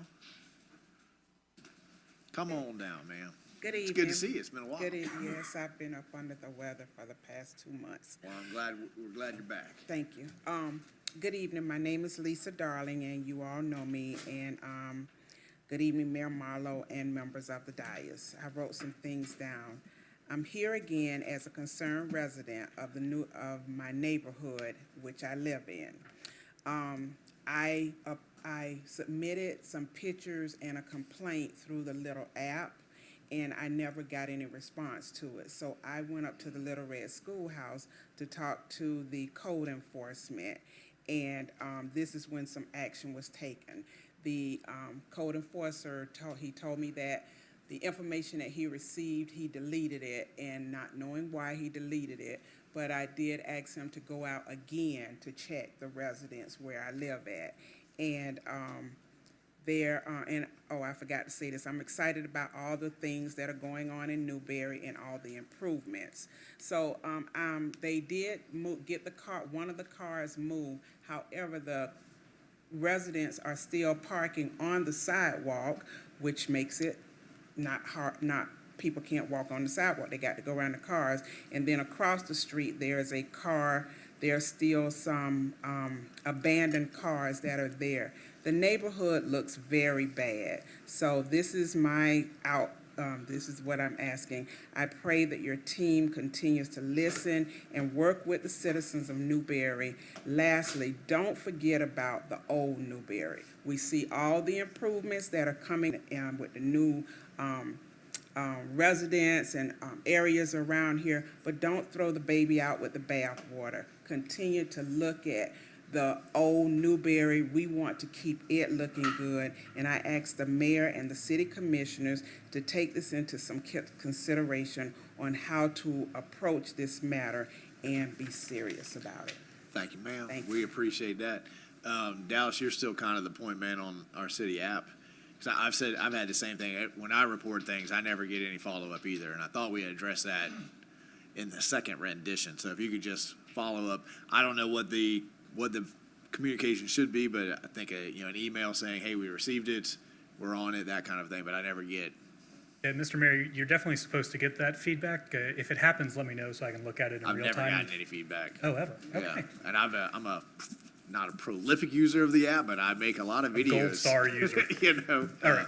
So, yeah, Mr. Mayor, you're definitely supposed to get feedback. Let me look into it. All right, thank you. Hey, public comment? Commissioner Farnsworth? Let him see what. I filled out the website thing too. I didn't get a feedback, but I filled it out on Thursday and they resolved my problem today. But that was I mean, the resolution's always been fantastic. I'll put a pothole on the app and like 48 hours later it's fixed. But I wouldn't know unless I went back and checked. I was going to say, it may be something we need to check that it's not sending email feedback, but the feedback is in if you go back on the website and look and check it. Okay. We'll look into that. Maybe not this week. Yeah. Regarding Lisa's question, do we have an ordinance prohibiting people from parking on the sidewalk? We do, but I think it's ASO that's supposed to enforce that. If you're in a neighborhood, there's HOA that's supposed to enforce it, but I think it's one of the more prolific complaints about people who live in neighborhoods. I think the one across from Oakview, Newberry, what's that one called? Naeem's? From Oakview? Yeah, Naeem's.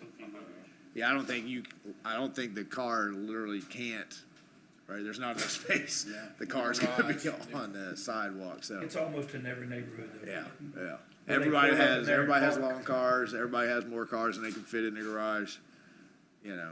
Commissioner Clark? I was just gonna say, They don't fit in the garage because they use it. Ms. Starling had a complaint, I suppose, that, or just long as somebody's got that for action. Yep, one, I wrote it down. 10-4. Two, my mic doesn't work. I would say that, areas where the Slide up garages- here then, Mike, if your mic doesn't work, because we do have folks watching at home, letting me know when they can't hear. In areas where the garages are just too close to the sidewalk, you'd need at least 20 feet from a garage door to the sidewalk to get a full-size vehicle there where it doesn't hang out over the sidewalk. That's one unique problem, and we'll fix that with setbacks, with adjusting our setbacks. But I think Ms. Darling's issue is this wasn't parked in front of her garage and hanging back into the sidewalk in the driveway. This was just parking over the sidewalk and forcing people to go around. That's a little bit different issue for us. One is let's work with the property owner and the residents and try to get them around the people that just don't have enough room. If you're just going to park across the sidewalk, then we'd be a lot quicker to see about getting a tow vehicle around there. And I don't want to get into a public forum, but you could be a great help in communicating with the neighborhood, because the last time we did a resource allocation, we've spent more money in the north side of town trying on sidewalks, repaving roads, those kinds of things. So we hear you, don't throw the baby out with the bathwater. Please take back to the neighborhood that we have put our money where our mouth is. I think the majority of the community redevelopment, not community redevelopment, the community housing grants, thank you, right? Ended up on the north side of town, old Newberry town, right? So we are hearing that, and I think you can literally see what this commission has allocated resources to: the renovations at MLK Park, the sidewalks. We repaved a lot of roads, all within the last 10 years over there. So any other public comment? Okay, hearing none, we're going to move on to the consent agenda. To have a motion to approve the consent agenda as is. I have a motion from Commissioner Mazon, second from Commissioner Farnsworth. All those in favor signify by saying aye. Aye. Motion passes unanimously. That's going to move us to new item 8, adoption of final fire assessment rates for FY 2024. Mr. Scott, will you please read resolution number 2023-05 into the record for us? Yes, sir. This is a resolution of the City of Newberry, Florida, relating to the provision of fire rescue services and facilities and programs in the City of Newberry, Florida, establishing the rate of assessment, reimposing the fire rescue assessments against assessed properties located in the City of Newberry for the fiscal year beginning October 1, 2023, approving the assessment roll, providing for severability, providing for conflicts, providing for an effective date. Appropriate motion is passed. Resolution number 2023-05 upon its reading by title only. Thank you, sir. Dallas, Yes, sir. take it away. Mr. Mayor, City Commissioners, I had great plans to have a wonderful PowerPoint for you today. Unfortunately, today was focused on other activities. But I do have some information for you. City staff is recommending an increase of $5 in our fire assessment for residential houses from $195 to $200. Just for the Commission's knowledge, comparing yourselves to other areas, City of High Springs fire assessment is $223 per resident. City of Gainesville has a complicated tier structure, but for a comparable house, it's $230 for a residence. For Alachua County, it's $439 for a comparable house. So even with this modest $5 increase, City of Newberry is still offering the lowest fire assessment rates. As a reminder, the fire assessment goes 100% to fund your fire department, its operations, and its capital improvements. And the reason we're asking for an increase this year is to fund those compensation adjustments we talked about earlier that were negotiated in the CBA, as well as to help offset some price increases we're facing in the fire department. And if anyone missed the push-in ceremony, it was a great ceremony. We had a lot of really positive feedback from the community. They're a source of pride, community pride in our fire department. is fantastic. We had some commissioners from neighboring communities show up, ask how did we afford this, how do we go about this. We were able to tell them, and some of those have higher fire assessment rates. So once again, Newberry is showing that we can do more with less, and that did not go unnoticed at that ceremony. So I think this year we're even going to get Commissioner Farnsworth to vote yes, because he's going to see all that, because he was right there pushing. He was pushing that truck. I didn't have to hardly push at all, because he's so strong. I was impressed. All right, we've read the resolution in. You have questions? Yeah. Commissioner Clark. Dallas, what does $5, didn't we, in one of our prior meetings, we said we would go to a max? That's the millage, I think. No, we want a max on the fire.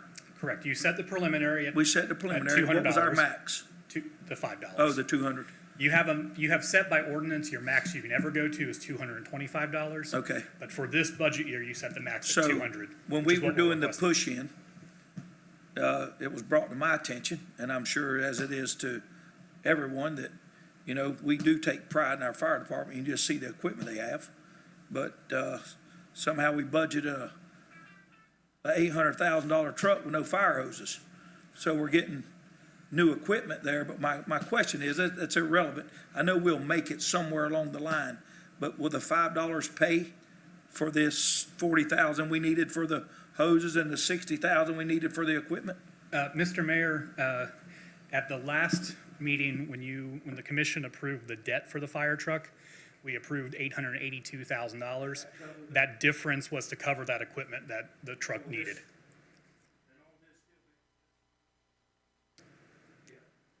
You've previously increased fire assessment, that's paying this. This is going towards future expenses. So what does $5 do? That generates you about $22,000. And I want to make sure the folks watching at home, the thing that happened with the fire truck is we had two chiefs. So it's not like everybody up here is an idiot and ordered a fire truck without any hoses. It's not like the old chief was an idiot and ordered a fire truck without hoses. I can already see the forum. Oh, what a stupid commission. You ordered a fire truck, you didn't have a hose. That's not what happened. We had a transfer of the person in charge, and but we corrected it, we fixed it. You also have a fire hose replacement program every year. Yeah. We got the money somewhere to make everything happen for this brand new facility. The equipment for the new truck, the commission has funded. That's awesome. All right. It's a fine machine. It's a pretty truck to have not any equipment on it, but Yeah, we're working on yeah. that. We want them to have the best, so I'm serious. We do have proposed in your budget for next year, every 5 or 6 years, we redo the fire assessment study. We do have it proposed in this year, so if the commission wants to raise that maximum from 225, you'll have the ability. Plus, it'll reapportion the costs. Since we've last done it, we have much more commercial development. It's also true, just on this everybody's an idiot point, because again, I'm already seeing the forum. You have to build these trucks custom, piece by piece, years out. So all the things that the layman out there would think would naturally come on a fire truck, that does not happen. Nothing naturally comes on a fire truck. You have to pay There's no going for down every the block. gear. You have to pay for every piece, right? There is no like, okay, every fire truck comes with this, right? So And the I same know that's truck not the point today- that Commissioner Clark was trying to make, but as soon as he said it, I said, oh, Lord have mercy, there we go, right? The same truck today is Stupid $1.1 government, million. right? So, So get a good we've deal. read the resolution in to the record, right? Do I have a motion to approve resolution number 2023-05? So moved. I have a motion from Commissioner Clark, a second from Commissioner Martin. Commissioner Mazon. Roll call vote, Commissioner Clark. Aye. Commissioner Farnsworth. No. Commissioner Martin. Aye. Commissioner Mazon. Aye. Motion passes 3-1 with Commissioner Farnsworth in dissent. I'm gonna get him to vote yes one year. I'm gonna get it. Take public comment? Did we take public comment? I'm sorry. Let me switch. Can anybody, public comment on the motion on the floor? That's my bad. I apologize. Here, no public comment. Motion stands, or vote stands. 3-1 with Commissioner Farnsworth in dissent.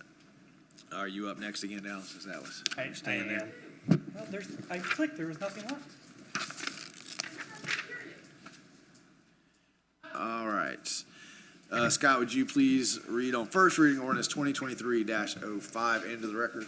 An ordinance amending ordinance 2022-45, providing for consent of the entire corporate limits of the city of Newberry, Florida, to be included in a non-ad valorem assessment for municipal service benefit unit created by Alachua County for the provision of solid waste management costs, providing for conditions for the consent, providing that the consent is only for 1 year, and providing an immediate effective date. Appropriate motion is pass ordinance number 2023-25 upon its first reading by title only. All right, thank you, Scott. Yes, sir. Dallas, tell us about solid waste municipal service benefit. I'll remind the commission, we are down one commissioner, so this is a 4-person vote. There are some fairly long-ranging ramifications if we don't participate in this in terms of our contract with Waste Pro and those kinds of things. So if anybody has serious concerns, I would ask to postpone this until we get a full dais back up. I know we have one commissioner has publicly stated opposition to this one. So if anybody is feeling the same way, I think we need to table this. So before we go through the time of the presentation, everything, everybody, this is the same thing we do every year, right? It's also first reading, there will be a This second. first reading, we do have a second reading. All right, Dallas, take it away. Thank you, Mr. Mayor. There are a lot of portions of my job that I don't quite understand how I became responsible for. This is at the top of the list. Survey and a wage study. Like, I got to do this MSBU report. Right. Yeah, I think it's what drove most of it is this solid waste thing. Mr. Mayor, the solid waste assessment.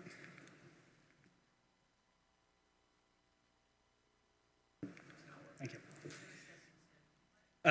The solid waste assessment is a funding mechanism the county uses to fund their solid waste management activities for the entire county. They use an assessment rather than property taxes or higher tipping fees because the assessment is guaranteed to go to solid waste. The county is responsible for a number of activities related to solid waste, including safe removal and disposal of all solid waste, recycling and waste reduction programs, recycling programs, monitoring of active enclosed landfills, and safe disposal of hazardous waste. These are all requirements within their solid waste permit, just like we're required to do certain things based off our wastewater permits. The solid waste department is funded through 2 major funding sources. The first is tipping and processing fees. Those are collected from waste haulers at the transfer stations. And the second is this assessment, which funds well, a number of assessments. The one we're talking about is the solid waste management assessment. Solid waste management assessment, which is assessed throughout the county and all municipalities and the unincorporated county, funds the rural collection centers, of which there are currently 5, hopefully 6 in the near future. It also funds engineering and compliance monitoring, the Office of Waste Alternatives, and the Household Hazardous Waste Program. I will not be going through each of those programs, but if the commission has any questions on rural collection center and household hazardous waste, engineering compliance monitoring, or the Office of Waste Alternatives, I can ask Mike to speak to those. The assessment is calculated by taking all the parcels based off the waste that they generate and collecting them into different groups and then dividing the cost of the solid waste program across all those different groups, commercial, industrial, et cetera. The goal is to not make revenue or profit in the solid waste department, but to just break even based off the solid waste assessment. The solid waste assessment has not changed in the last 3 years. It has been the same. However, the county is proposing an increase this year. For a single-family residential, it's going from $20.78 annually to $25.27 annually. Should the commission adopt this ordinance, that'll be assessed on our residents' tax bills that they pay in November. Again, it's an annual fee, so it's going from just under $21 annually to just over $25 annually. Should the commission decide not to do the assessment, the alternative is that the transfer station will charge our waste hauler directly based off of the waste that we generate and it will require our waste hauler to segregate all of our waste from everybody else's waste, and then the cost of that waste will be, the actual waste will be billed to the city, or to Waste Pro, who will then bill it to us, which will be substantially higher. If you have questions, you can talk to Patrick, or if you'd like, I can have Patrick come to the next meeting.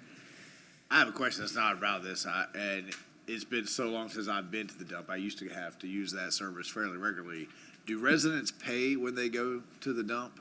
So I can take a trailer of debris, dump it off. Anybody know? I've never paid at the Rural Collection Center, and Levita Brown, I've never had to pay it either. Yeah. You don't pay? I thought you paid. Maybe. Hang on. Mike's answering the question. Let's listen to the answer. Yeah. There's no charge to utilize the rural collection center. I can't speak for Levita Brown, but to go to High Springs or to Archer to the rural collection center, there's no fee at all. You go in, you drop it off. That is why, one of the reasons that those rural collection centers are open to anybody. So everybody that has curbside service pays a $20 a month fee. They're also paying this annual fee of $25. That grants them access to the rural collection centers without any additional cost. If you use the rural collection center as your only form of disposal, you pay this fee, $25 a year, plus you pay another, I think it's $180 a year for disposal of the balance of your waste. So it's not unlike us having a customer charge as part of our electric charges, and a demand charge, and an energy charge. You divvy it up a couple different ways trying to get as fair as you can, but this is the solid waste world of how they get as fair as they can. That was my memory. I didn't remember paying anything either, but it's been so long I thought they could have changed it. Okay, so you done? Questions for Dallas? We've read the ordinance into the record, right? Do I have a motion to approve? Motion to approve. I have a motion from Commissioner Clark. Second. Second from Commissioner Maison. Any comments, questions, motion floor? Commissioner Farnsworth? I would like to know Commissioner Martin's opposition before I vote. All right.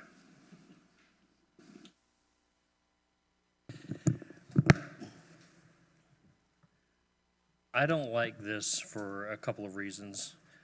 Number one, it shouldn't be my problem that the county can't, and our problem that the county can't collect from the people who are actually using the rural collection facilities. The reason why it would cost everybody more is because they're able to socialize the cost out across everybody in the entire county. So they use the weapon of your tax bill to make you pay for this instead. And that's, you know, it's it's kind of irritating that the guy can't even bother to come out here and present his case, and we've got to have our own staff doing it for him. But he needs to come out here on the second reading. I did tell him not to come. Okay. In his defense, but I can't have him come at the next Fair one. enough. Fair enough. And I also remember, I think I paid at Levita Brown, but I don't pay when I use the Rural Collection Center in High Springs. I use that one all the time because I don't have paid for service that comes to my house. So that all just kind of rubs me the wrong way. I don't like the socialism aspect of it. I don't like the fact that they can't, you know, collect from the people who are actually using it. And those are the people who should be paying it for the people, for us. That's my basic. And for me, I don't necessarily disagree with what Commissioner Martin just said, but I think even if you don't take something to the dump, you benefit by not having people throw trash on the side of the road. So having a place for us to take everything, we all benefit. I'm not saying that, but then now they don't have an excuse, right? There is a dump for you to take that to. So I have lived through a time in Newberry when this wasn't the case and the trash on the side of the road was a whole lot more prolific than it is now. So I'm not disagreeing that people won't throw it on the side of the road, but what really irritates me is they come out to my neck of the woods to do that, right? Because they drive out and they say, "Oh, hey, nobody lives out here. All right, I'm gonna dump my trash." I mean, I've caught them in the act of just dumping full trash bags on the side of the road. Say, "What are you doing, buddy?" So this, everyone has access to it. Whether you use it or not, you have the social benefit of not having the trash. And at the end of the day, it just comes down to the dollars and cents, because the county's not going to agree with that argument, and our residents would end up paying more. So, again, the whole second reading, first reading, second reading only counts if we get to second reading, which is why I asked the question. So if we don't vote tonight to get it to second reading, well, now we would have to vastly change our negotiations with Waste Pro. So, Commissioner Farnsworth, if you need more time to think about it, I would ask that we make a motion to table this until we have the full dice. I was just kind of, does Waste Pro have to pay tipping fees also? So they're kind of double dipping, we're paying. No, my understanding is if we're not part of this, then Waste Pro's tipping fees go way up. Like we're part of this, so that puts us in the mix. Did I get that right, Mike? It is. Waste Pro's charge of us includes a component of tipping fee. And so when we pay our monthly bill, Waste Pro gets money from us that is portion of the tipping fee, and they pay a check to Alachua County to cover their portion of those tipping fees. So it is a pass-through. Waste bills will go up if we opt out. That will require every truck that comes in to have a label that it's from Newberry or from a community that is in the MSBU. And every truck that comes through, they'll count them, they'll weigh them, and Waste Pro will have an additional charge from the county that will then come back to us in the way of our monthly rate. And we've had those discussions with Waste Pro and Alachua County. It's not an exact science, but we will do our best to make the adjustment if that time comes, so that we reflect an increase in our monthly fee that is representative of what those tipping fee charges are now going to be. I will mention to the commission one thing. It's been a while since we talked about it. Alachua County intends for everybody to pay for solid waste service, either curbside service or for rural collection center service. And if you are a resident of unincorporated Alachua County, you have to choose, because you pay for rural collection center service on your tax bill annually, and you pay for curbside service monthly through a monthly bill. But Alachua County also presumes that every resident of every municipality in the county gets curbside service. So in Newberry, we don't make it mandatory. Some residents opt out, and they don't, and they opt into rural collection center service, but they don't pay for it. And the county currently hasn't said we're going to reel that in, and we're not quite sure. I mean, I guess we would provide them a list of our curbside service customers, and they would have to figure out the rest and put it on their tax bill, which I think is pretty complicated. But it is, right now we get a little bit of a subsidy from the county, because we have that group of residents that don't take curbside service that also don't pay for rural collection service. All right. Motion. So I'm against. So we have a motion, probably seconded, right, Ms. Judy? Motion and a second. Okay. Public comment on the motion on the floor? No? All right. Roll call vote. Commissioner Clark? Commissioner Farnsworth? Commissioner Martin? No. Commissioner Mazon? Yes. Motion passes 3-1 with Commissioner Martin in dissent. That moves us to... Let's see. Dallas. New item 10 is revision of travel authorization procedures. Still item 10. Now we're caught up, right? Yes, sir. This is a resolution of the City Commission of the City of Newberry, Florida, establishing delegations of approval of authority for authorizing and approving travel expenses, providing for an effective date, and for other purposes. The appropriate motion is pass resolution number 2023-53 upon its reading by title only. Mike, are you going to do this, or I wait am. for Dallas to come back? Nope. in? All right. No, he was speaking to me going out, and I completely ignored him, and I thought, well, that's kind of rude, so I tried to run it down and cure that.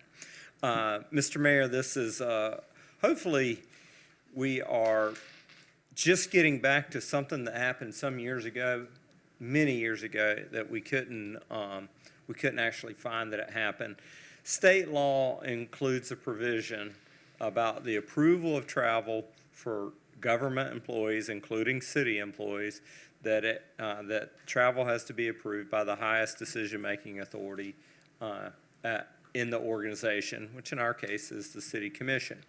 So since I've been here, I approve all travel. The presumption is that at some point the city delegated that authority to me, and it is my desire to delegate the majority of that to department heads who are responsible for their own budgets. So we have department heads that have signing authority of $10,000 and they're making big money decisions, but they can't decide whether to allow one of their team members to go to Gainesville for a day of training or down to Ocala for a day of training. That comes to me. And being a government that always seeks to be more efficient, optimize, I feel like that if we're trusting our department heads to approve at certain dollar levels, $5,000 or $10,000, that they should be able to approve who goes to training. So we've prepared a resolution that officially gives the city manager the authority to approve travel, which I think is in keeping with the direction and the intent that this commission has always advised me. We just can't find record of it. And with an understanding that I'm going to delegate anything below a department head signing authority to the department head, and they may even delegate something below $500 down to a supervisor. But we intend to travel the same way we always have, using judicious decision-making. There's no desire to abuse the travel policy or change it. It's just who signs for it. So, and we wanted to get it official instead of, well, we believe that it must have been that way forever, because the form says for the city manager to approve, and it doesn't say put it on an agenda for the city commission to consider. I have a motion from Commissioner Martin, a second from Commissioner Farnsworth. Comments, questions on the motion on the floor? Mike, I seem to remember this question or this conversation, but I also remember part of the conversation was looking at a per diem for when we're traveling versus the receipts. I don't see that in this resolution. Are we waiting for that to be a separate conversation? Did I miss it in this resolution? Is that a different?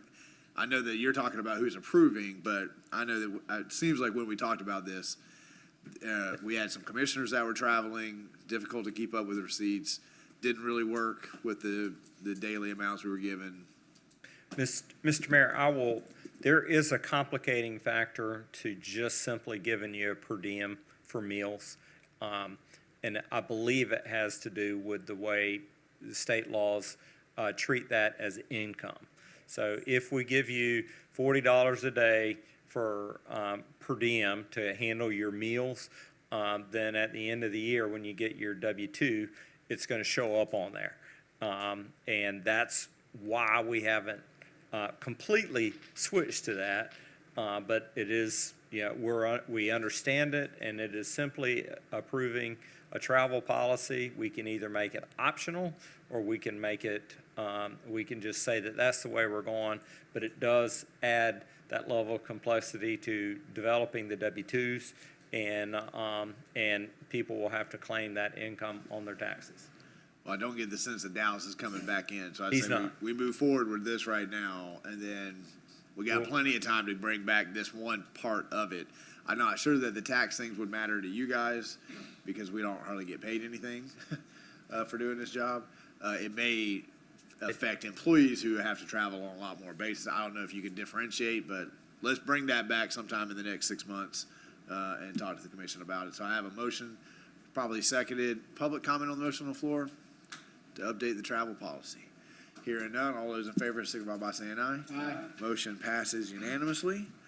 And that takes us to the September 11th City Commission meeting. Mike? What? I think he just went home because He went home. He was through hurricane presenting planning. his items He left quickly. abruptly. So, Mr. Mayor, this is a little bit of a story about bottom of the food chain.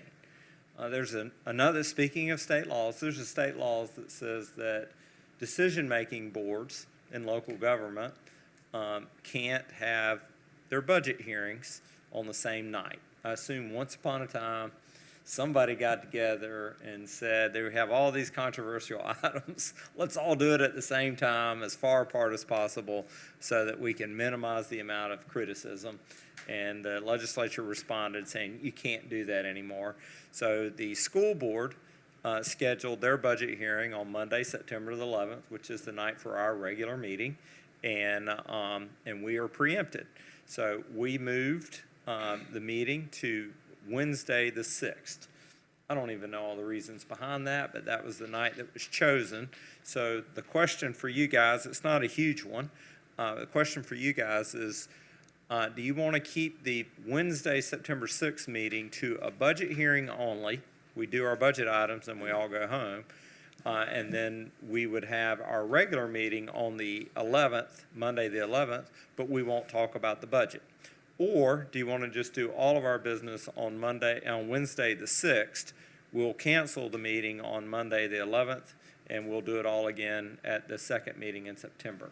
Hey, Commission's choice, let me make staff sure I doesn't have a understand. preference. You're talking about the first vote on the budget, or are you talking Correct. about trying to reschedule the budget workshop? No, I'm talking about the first vote on the budget. Okay. 'cause We'll I'm talk not- about the, Budget workshop in a second? yes, Okay. or we can talk about it now if you'd prefer. What is it?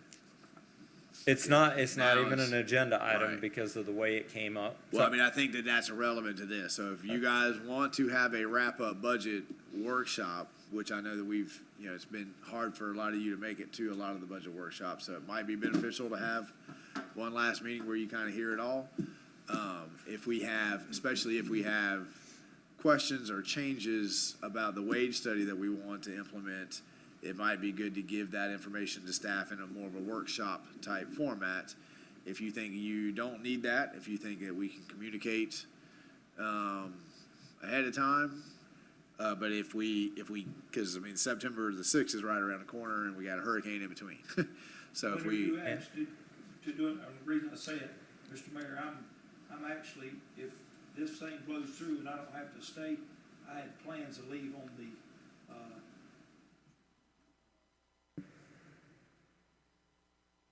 6th or 7th morning, and I'll be gone for 2 weeks. then I definitely, Let me back up. It'll actually be August, this Thursday, the 29th, is when you're leaving. that I would be leaving, and I would come back around the 14th if my son don't have that surgery. Okay. So anyway, that's He's- my, I mean, what I might suggest, let's do a workshop and then have just the budget. That way we can get that out. That way we have one last chance, although whatever you guys say in the budget workshop, there won't be any time for staff to implement any of those changes into the first reading. So I'm not sure the efficacy of that as a you asking plan. for the 25th though? Is that when you're? We are Well, having we have our to have second two hearing. before August 1st. And Mr. Mayor, it is perfectly appropriate for the commission if they approve a budget on first reading, to advise the staff to change this or change that. It is my opinion that we can have our last budget workshop, if the commission wants it, on Tuesday after the P&Z meeting. It would probably start at 7:30. The That's the P&Z 5th? Yeah, on Tuesday, the 5th, P&Z has a meeting at 6. It's 2 items, so we think they'll be through in an hour and a half. We could do a wrap-up workshop immediately proceeding that, after that, and that'd give us a day to be prepared for the budget hearing. Or we could do a budget workshop on Wednesday, the 6th, at 6 p.m., and then step into the budget hearing at 7 PM, in which case, any changes, we would have to note when motions are made. You know, we want, staff, we approve the budget, however, you're gonna need to change this, for the second hearing. I mean, any of those variations, Commissioner Clark is out. So for the first reading. So I guess the question is, do you guys? My only objection to having the first reading and then the commission directing staff to make changes is generally the public only hears what we approve. They don't hear that we've asked for the changes. So if there's, and I know you guys have been getting calls about rate increases and those kinds of things. As well. So if we approve the budget, right, we'll be signing up for another couple of weeks of those phone calls. And that may end up being where we're at, right? I'm not saying it's not, but that's part. Do we want to have the budget workshop and address those things and then have two? And this is where I read a script, Mike reads, everybody reads a script, but it takes about 30 minutes to read through all that stuff. So, and just as a point of information, we will get the presentation package, even if it's preliminary and subject to change. We will get that distributed tomorrow or Wednesday at the latest. You'll see what's going to be discussed at the final budget hearing.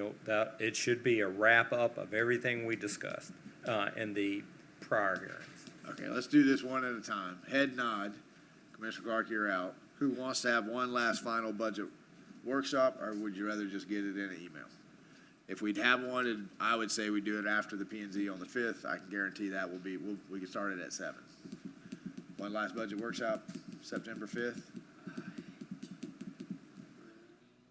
If I was here, I would say yes, but. So I got one who's not gonna be here that wants it. You don't need it, but you don't object to coming.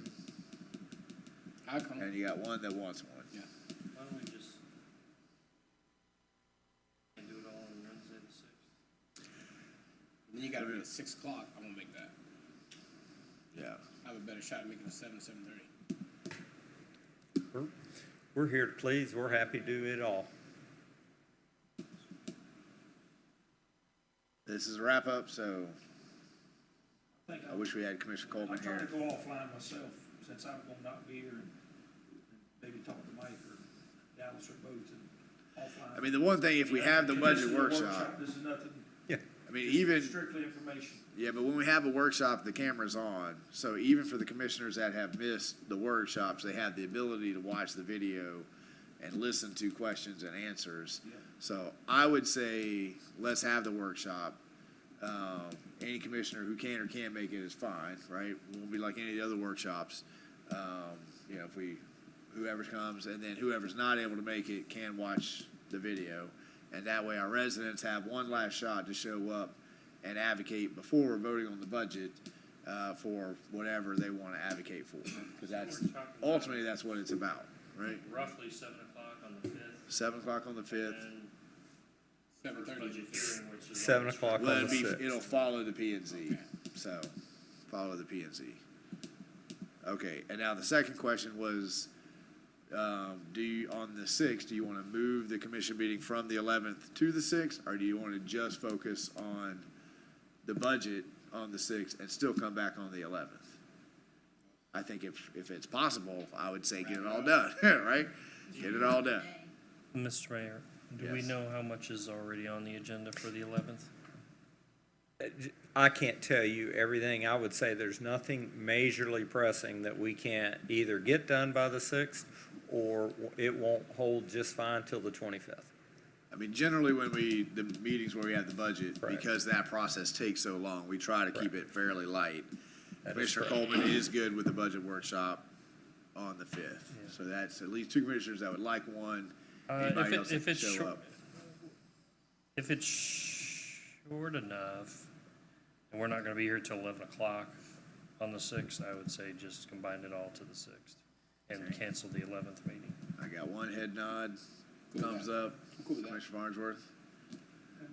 All right, and Commissioner Clark's still out. All right, Budget workshop 5th. so budget workshop on 5th, 6th is the whole meeting. Commission's whole meeting, the whole meeting. And will you ask Dallas to go ahead and put out a social media post, email, let folks know? APP. especially the budget workshop, because I think we will have residents to show up to that, right? Have one last opportunity to advocate for their issue, and then I want to make sure we don't have residents show up on the 11th and know to show up on the 6th again, so that they can make whatever public comment they want. Is that everything you need on that agenda item, Mike? That is. All right. Let's move to Resolution 2023-54. Scott, will you please read that into the record?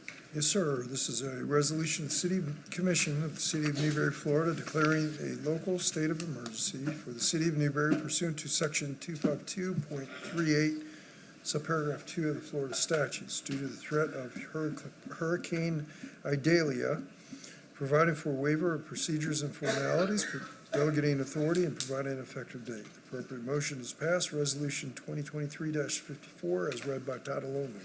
Thank you, sir. Any presentation, Mike? I already got a No, motion sir. on the floor. I'm available for questions. I have a motion from Commissioner Farnsworth, second from Commissioner Martin. Real quick, Mike, just give the folks watching at home, 60-second update on the preparations that have been ongoing. Anything, how long the sandbags and the sands will be available. Remind folks what the wind has to be before we can send the crews back out. Right. In terms of outlook, we are expecting tropical force winds to impact Newberry sometime Tuesday evening after dark or Wednesday morning. Tropical force winds are expected to impact Newberry. The winds, when it comes through Newberry, are expected to be Cat 1 or Cat 2. We could see more than 100-mile-an-hour winds. This is the most significant event that I've seen in 39 years in north central Florida. This one is potentially a big threat to north central Florida. It is expected to make landfall as a Category 3 or potentially can build to a Category 4 event. It's going to make landfall expected around Cedar Key. And if you look at the spaghetti models, they're all on top of each other. There's not an option where it goes out to Pensacola. They're all coming through north central Florida. We expect extensive tree canopy damage. We expect a lot of trees in our community to be damaged or down. We expect 4 to 6 inches of rainfall. We expect extensive power outages either through our utility service area, Clay Electrics, or Central Florida Electrics. We currently have staged electric crews that will be helping us. They're from Alabama. They're en route, and their hotels that they're staying in are DeLand, Florida. That's as close as we could get them. But they'll be arriving in DeLand sometime late tonight or first thing in the morning, and they're going to wait for the storm to pass, and then they'll mobilize to us. We have the sandbag station set up at the city yard, which is on Northwest 260th Street, right in front of the yard or directly across the street from Lois Fort Park, and it'll be available till tomorrow dark. When our crews are leaving out of here tomorrow at 2 p.m., so we'll have it stockpiled before we leave, and then residents are welcome to come get it up till dark. We encourage residents to call just because we're not going to be in City Hall. We have a 24/7 phone answering service somewhere in the Midwest, so no matter how bad the storm gets, they're going to answer the phones. They have access to our work order management system, and they will be communicating to us. We're going to see your phone call. If you call them, we're going to find out about it shortly, not 3 days later. And they'll be available throughout the storm. We will be closed for business Wednesday. We're not sure on Thursday. We anticipate that we may be closed for business on Thursday, but we'll make that call after the storm event. The Easton is opening as a shelter, and it's going to house both general population and pets. All sports programming operating out of our rec department will be ceased for the remainder of the week. Trash collection operations will be suspended on Wednesday, and possibly Thursday again. We're going to see what happens. We are coordinating, it seems like we spent all day on telephone conference calls with Alachua County, the Florida Municipal Electric Association for our electric mutual aid, other utility companies. Again, we have 2 crews on standby. We have vegetation management contractors on standby to help us cut up trees and clear roadways. We have contracts with fuel companies to make sure all of our generators and vehicles stay fueled. Pumps and generators, same thing. So if we have wastewater lift stations that don't have power, we can get them power and we can keep sewage pumped down. We ask that residents that want to communicate with us, if you're not calling the 24-hour call center, connect to us through Newberry FL Connects. That will be this work management system that we are using in the field. We're going to be letting Newberry Connects tell us everything we need to know about where there are problems. We will restore power before the storm. If there's a power outage in the storm, some winds kicked up, but we don't have sustained winds, we'll come out and repair that. We will certainly begin restoration efforts after, but during the storm events, once sustained winds reach 35 miles an hour, we are not responding, even though you all know we have those bands that may be 45 minutes to an hour where it's calm. We can't even get a crew in and mobilized to a job site before the winds will pick back up. So once we have that onset of winds, we're just going to wait for the storm to end so that our crews are fresh and they're safe, and then we'll begin restoration. And just so everybody knows, we will report to duty at first light after the storms subside. But the first thing we're going to do is assess. Takes us probably 2-3 hours to do a full assessment where we go find every tree that's down on a city street, on a city building, where all of our power line problems are. We don't want to spend a lot of effort working to restore power when we look and see that the main feeder that comes to us is out for a week. We'll develop our priorities on how we're going to respond after the assessment.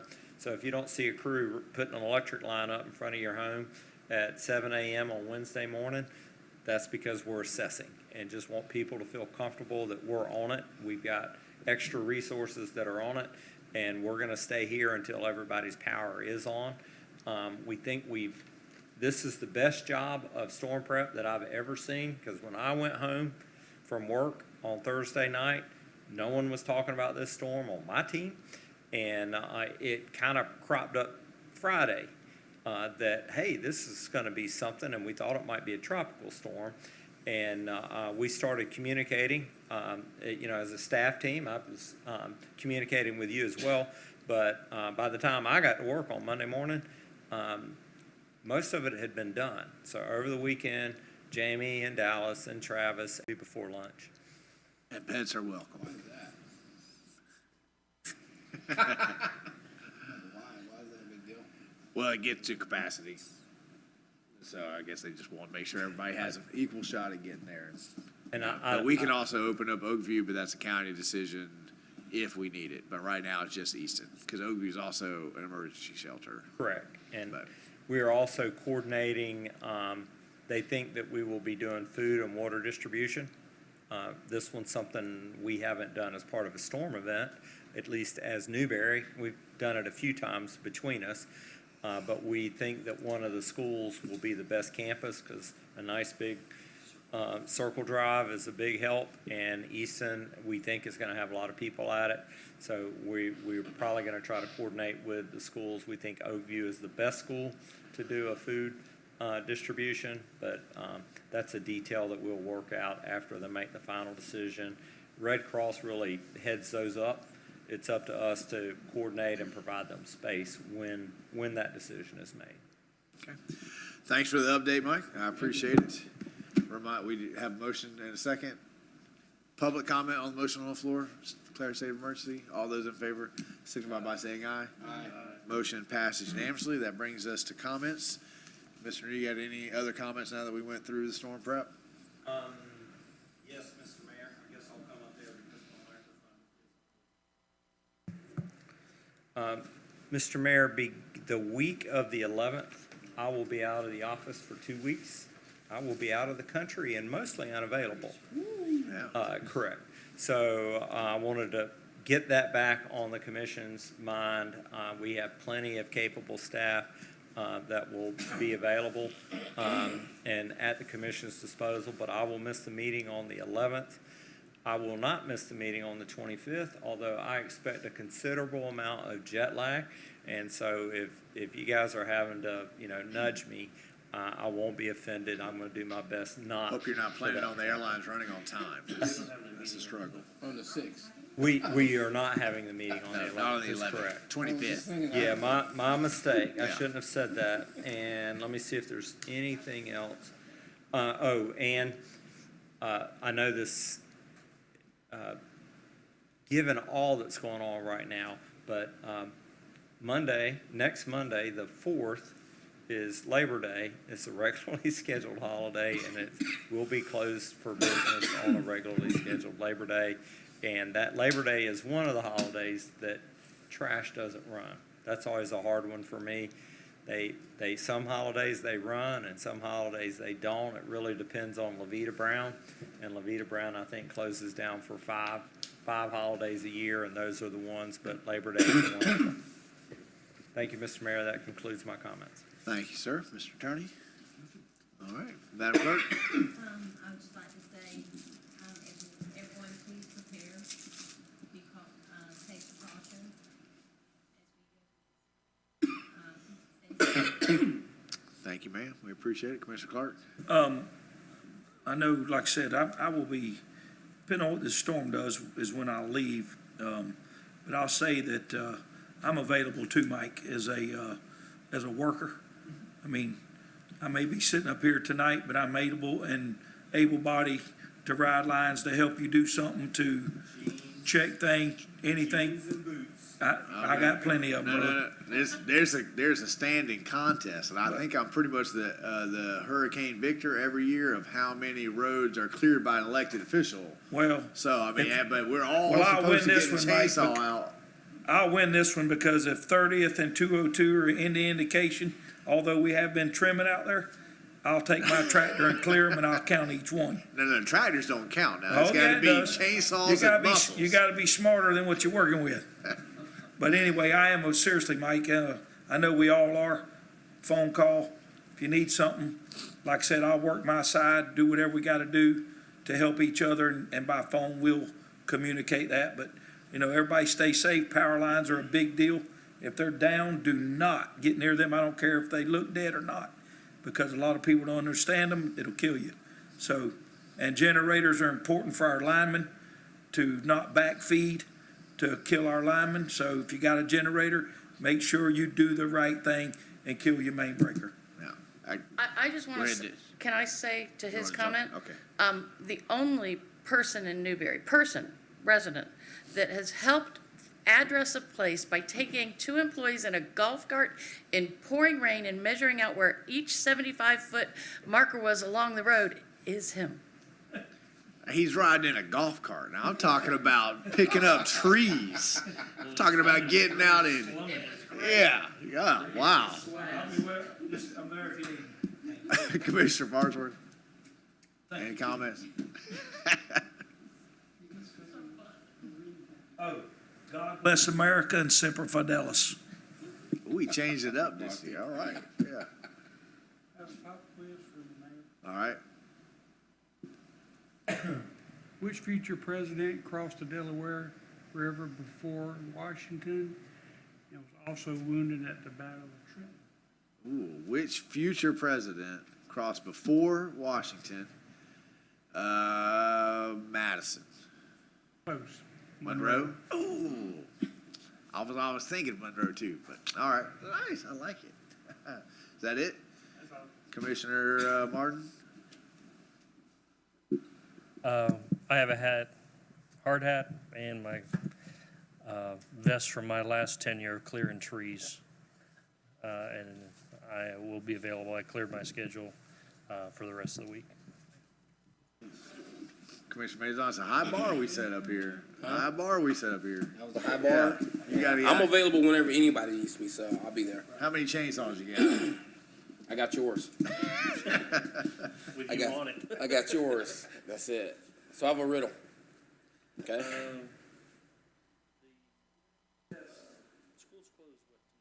They're closed tomorrow, Thursday. Schools are closed Tuesday and Wednesday. I think that we're all waiting to see the speed Thursday. of the storm, what happens on Thursday. I think everybody is hoping we're back at least by Friday because we have a pretty big football game. Good football game. Yeah. Hawthorne. Commissioner Maison, riddle me this. Oh, I thought he was. Oh, are you done? You good? You were just You verifying. can borrow that. Sure. It's not important. All right. Riddle me this. Okay, the last man on earth is in a room. The phone rings. Who's calling? His wife. That's good. It's a woman. That was good. She wants to know where he's at, right? I don't have anything more than what everybody has said. We talked about schools being closed. I would say if you are able, once your preparations are done, check on your neighbors around you. Just some of them struggle a little bit more, need a little bit of extra help. So, let's be a community, help each other out. I appreciate everybody not making a run on the gas and the toilet paper, getting what you need, but leaving a little bit behind for everyone else. So thank you all. Be safe. Public comment. Anybody waited here all night? All right. We are adjourned.